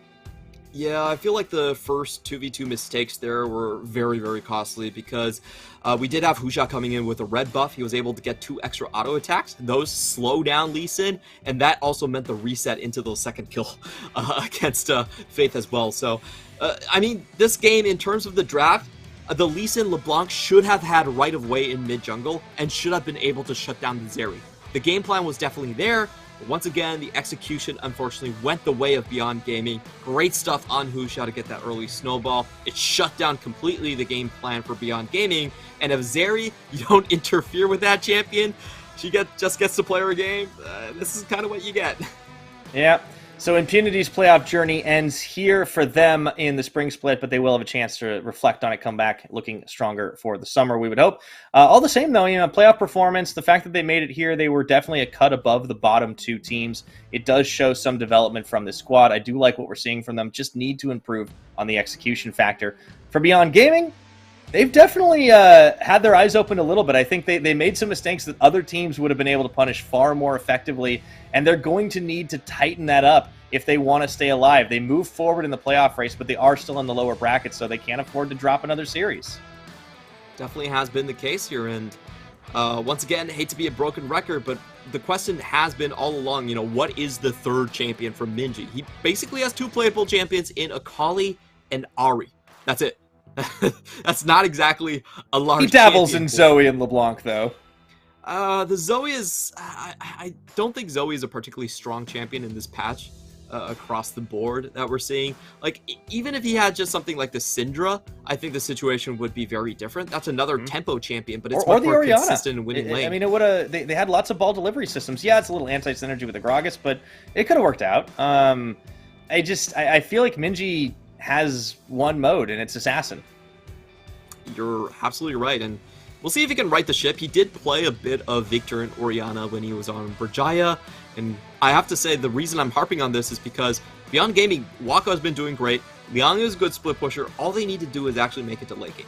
Sure, they might not be the best front-to-back team fighter, but they have the 4-1 that is very reliable for them. So if they just have wave clear mid, I think that would elevate the entire team. They get a couple of days off. They get 1 week. Well, not exactly the entire week, but they get close to 7 days to prep, and hopefully that's what we'll see from Minji. But in the meantime, we have to give it up to Wako. 10-0-1 on the Zeri. I can't say this was unexpected, given Wako's performance in lane across this entire split and just how strong the champion is. I don't expect him to get Zeri, even though he wasn't able to play it in the regular season. I feel like this is a really good indication that, yes, he does play this champion. Oh, yeah. I feel like you have to at this stage of the game for sure, but other teams will be taking note. They most likely won't be giving it to him going forward anyways, but we expect nothing less from the man who stepped in to fill Dago's shoes on this Mega Bank Beyond Gaming roster, right? He has definitely looked solid in this split overall. There was really not a whole lot of question there. There are a few other pieces we want to see from the rest of this Beyond Gaming squad to see if they can get back to the form that they were in the last year. Keeping in mind they were the only team to really be able to contest PSG Talon in the heyday, but It is a very different split now, Clement. We have a lot more competitive teams at the top, and that does mean that Beyond Gaming are moving forward in this one. But we are taking ourselves a break. We'll be right back with the interview. CTBC Bank is Taiwan's top financial institution, but we're not stopping there.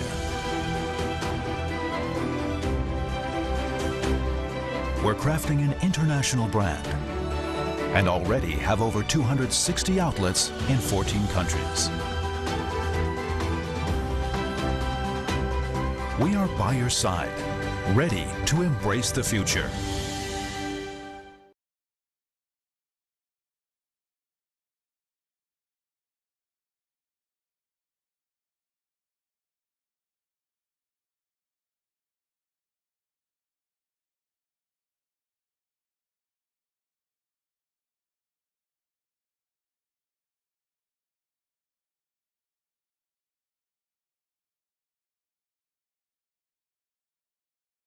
Your family.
好的，欢迎来到赛后采访，我是主持人 Rachel。恭喜 BYG 战队赢下今天本场的比赛。Hey guys, welcome to the post-match interview. I'm Rachel. Here with me today is, of course, none other than BYG's top laner Liang. Liang, can you introduce yourself for us? 那今天来到我们的赛后采访，这是 BYG 的上路选手小亮，可以跟大家打个招呼吗？大家好，我是 BYG 的上路小亮。So, of course, congratulations on winning today's match 3-0. What are your thoughts right now? 当然要恭喜你们今天以3-0的好成绩战胜了 IMP， 以及自己也拿下了那第2场的 MVP。然后现在的感受会是如何的呢？现在就是我觉得对我们来说就是把这个 BO 赢下来应该是理所应当的。对我们来说，就是因为我们有做了很多的准备，那打 DCG 的时候输了就比较可惜一点，状态也没有调整到很好。So he said that for them, winning today's match versus IMP, they actually took it as a matter of course that they were definitely going to win this one. He brought up their match versus DCG over on Thursday. He said that that was the match that they really cared more about in terms of like they think that they made mistakes that day and they think that maybe they shouldn't have lost that one, which is actually what I want to ask you next, just about that series versus DCG. Did you guys expect to lose that match and then drop into the lower bracket? Because after having lost that one, you guys only had like a few days to prepare for yet another best of 5 series. So how did you guys just like turn that mentality around, and how did you guys prep for today's series so fast? 那接下来当然也是就是想再聊一下，就是你刚才提到的，就是周四败给了 DCG 的那一场，然后你们之前就是有没有预计到自己会掉到败部吗？然后就是再加上了就是败给了 DCG 之后，你们还是要在这几天内突然做了另一场 BO5 的准备，就是想问你们是做了什么样的调整或者准备呢？因为其实最近我们的团练状况还不错，所以我们一开始是没有想到我们打 DCG 那个 BO5 会输，所以算是发生一些意外，因为我们的可能没有发挥出团练应该有的水准，对。然后就是临时准备 MP 的 BO5 的话，其实还好，我们只要平常心去应对就 OK 了。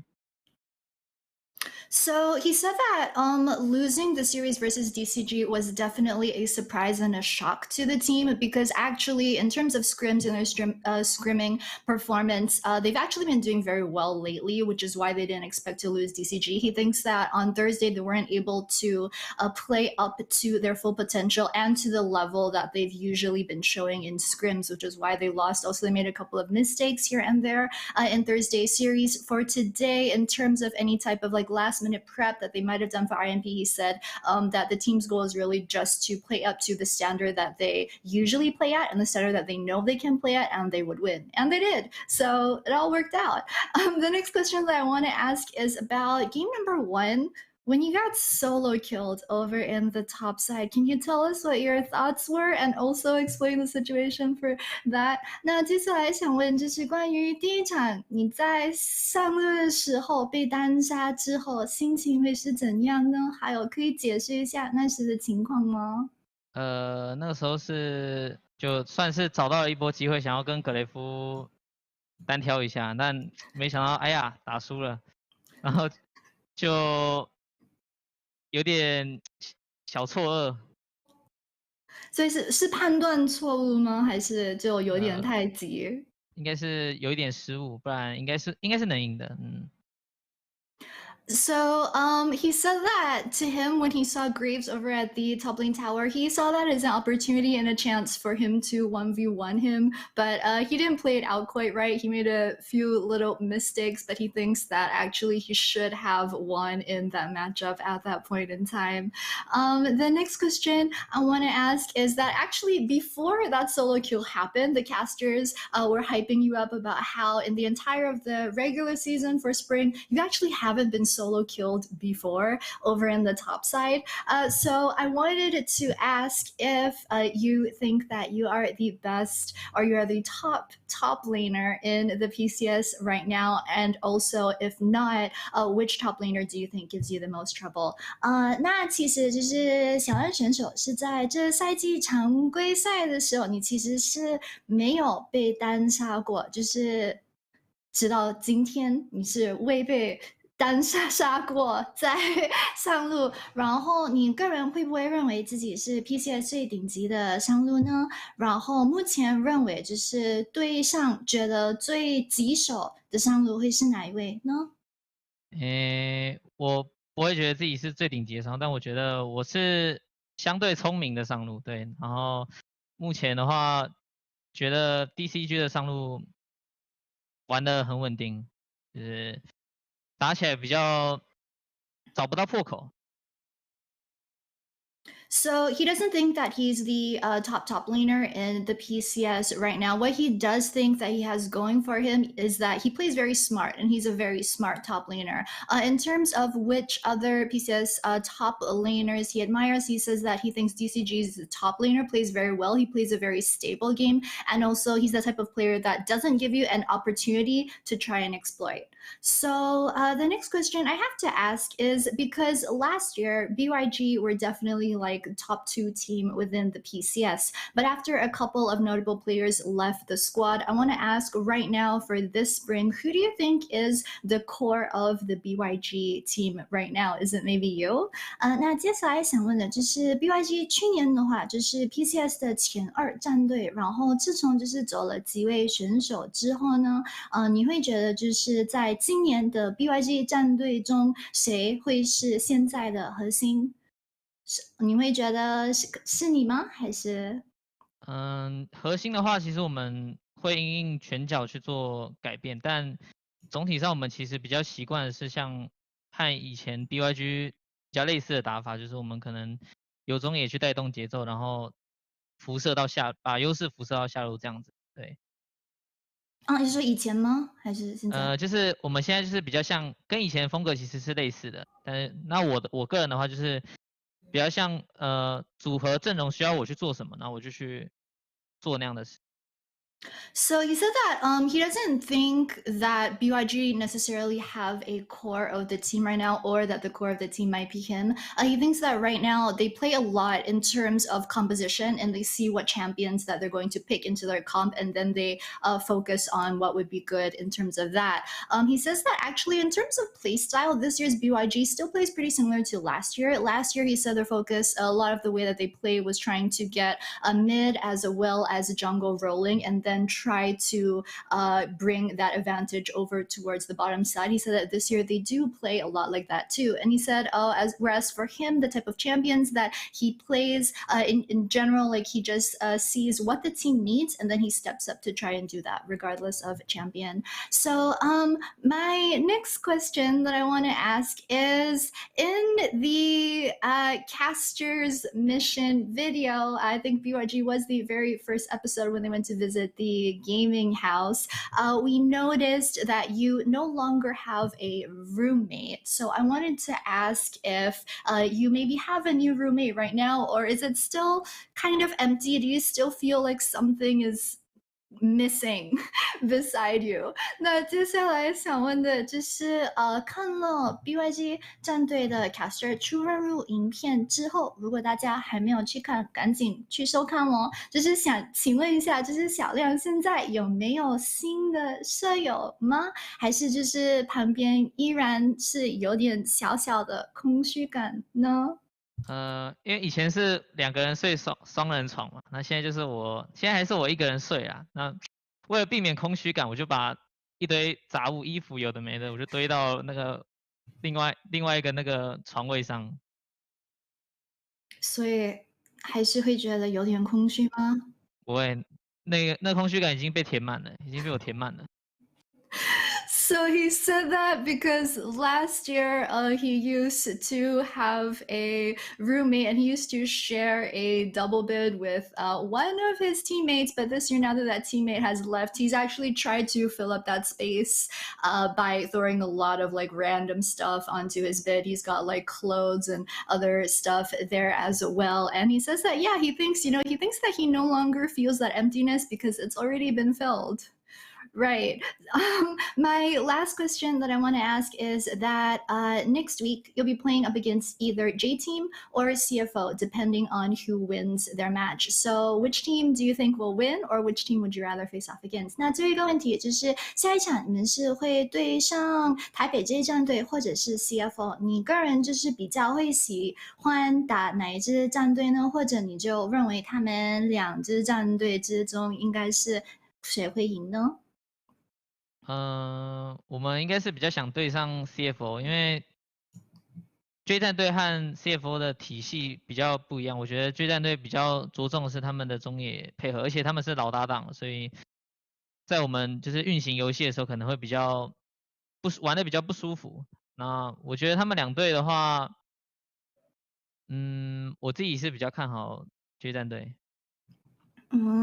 He said that he thinks that the team, like he would rather play versus CFO. He thinks that between CFO and J Team, he thinks that J Team will probably win. He would give JT the edge in that matchup. He thinks for the reason for that is because the jungle as well as mid duo they've been playing together for a very long time, so they have a lot of jungle and mid synergy, and that's a bit difficult to deal with. All right, thank you so much, Liang, for the interview. Of course, good luck for the rest of playoffs. 好的，那非常感谢小亮就是接受今天的赛后采访，然后当然要祝 BYG 下周加油 ，BYG 口罩赞。好的，马上就要把画面丢回主播台咯，拜拜。All right, thank you, Ryuchu, and thanks for the insight from Liang. I love that the question that came in really early was about, hey, what was going on when you got 1v1'd by Quiet? I always love asking those types of questions because you know you're going to get the spicy answer. Yeah, we could see Leon just saying, like, hey, that's not important. Remember the times I solo killed him? You know, I feel like that's the answer you should have given. But a really insightful interview that we got. We heard Beyond Gaming talk about their current mindset and what their playstyle actually is, and they said it's actually very similar to last year. We're going to play mid jungle and we're going to bring our advantages bot lane. As for Liang, he's just a tool. If I fit in the composition, I'll play whatever needed.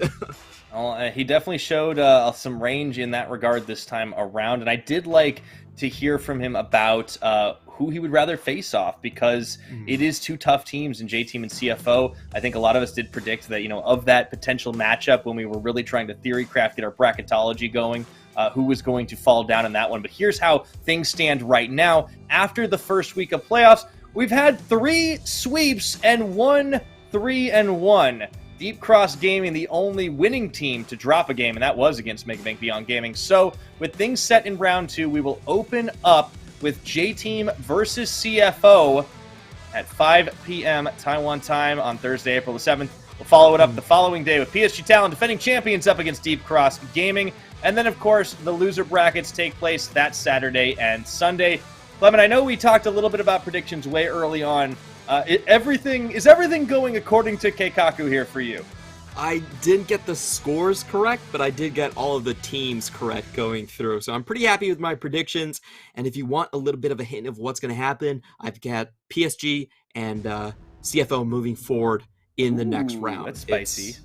Yeah, it might seem a little bit weird here, but I do think CFO is actually in a pretty decent position, even against J-Team. I think they have a very, very deep roster and another week to prep even more.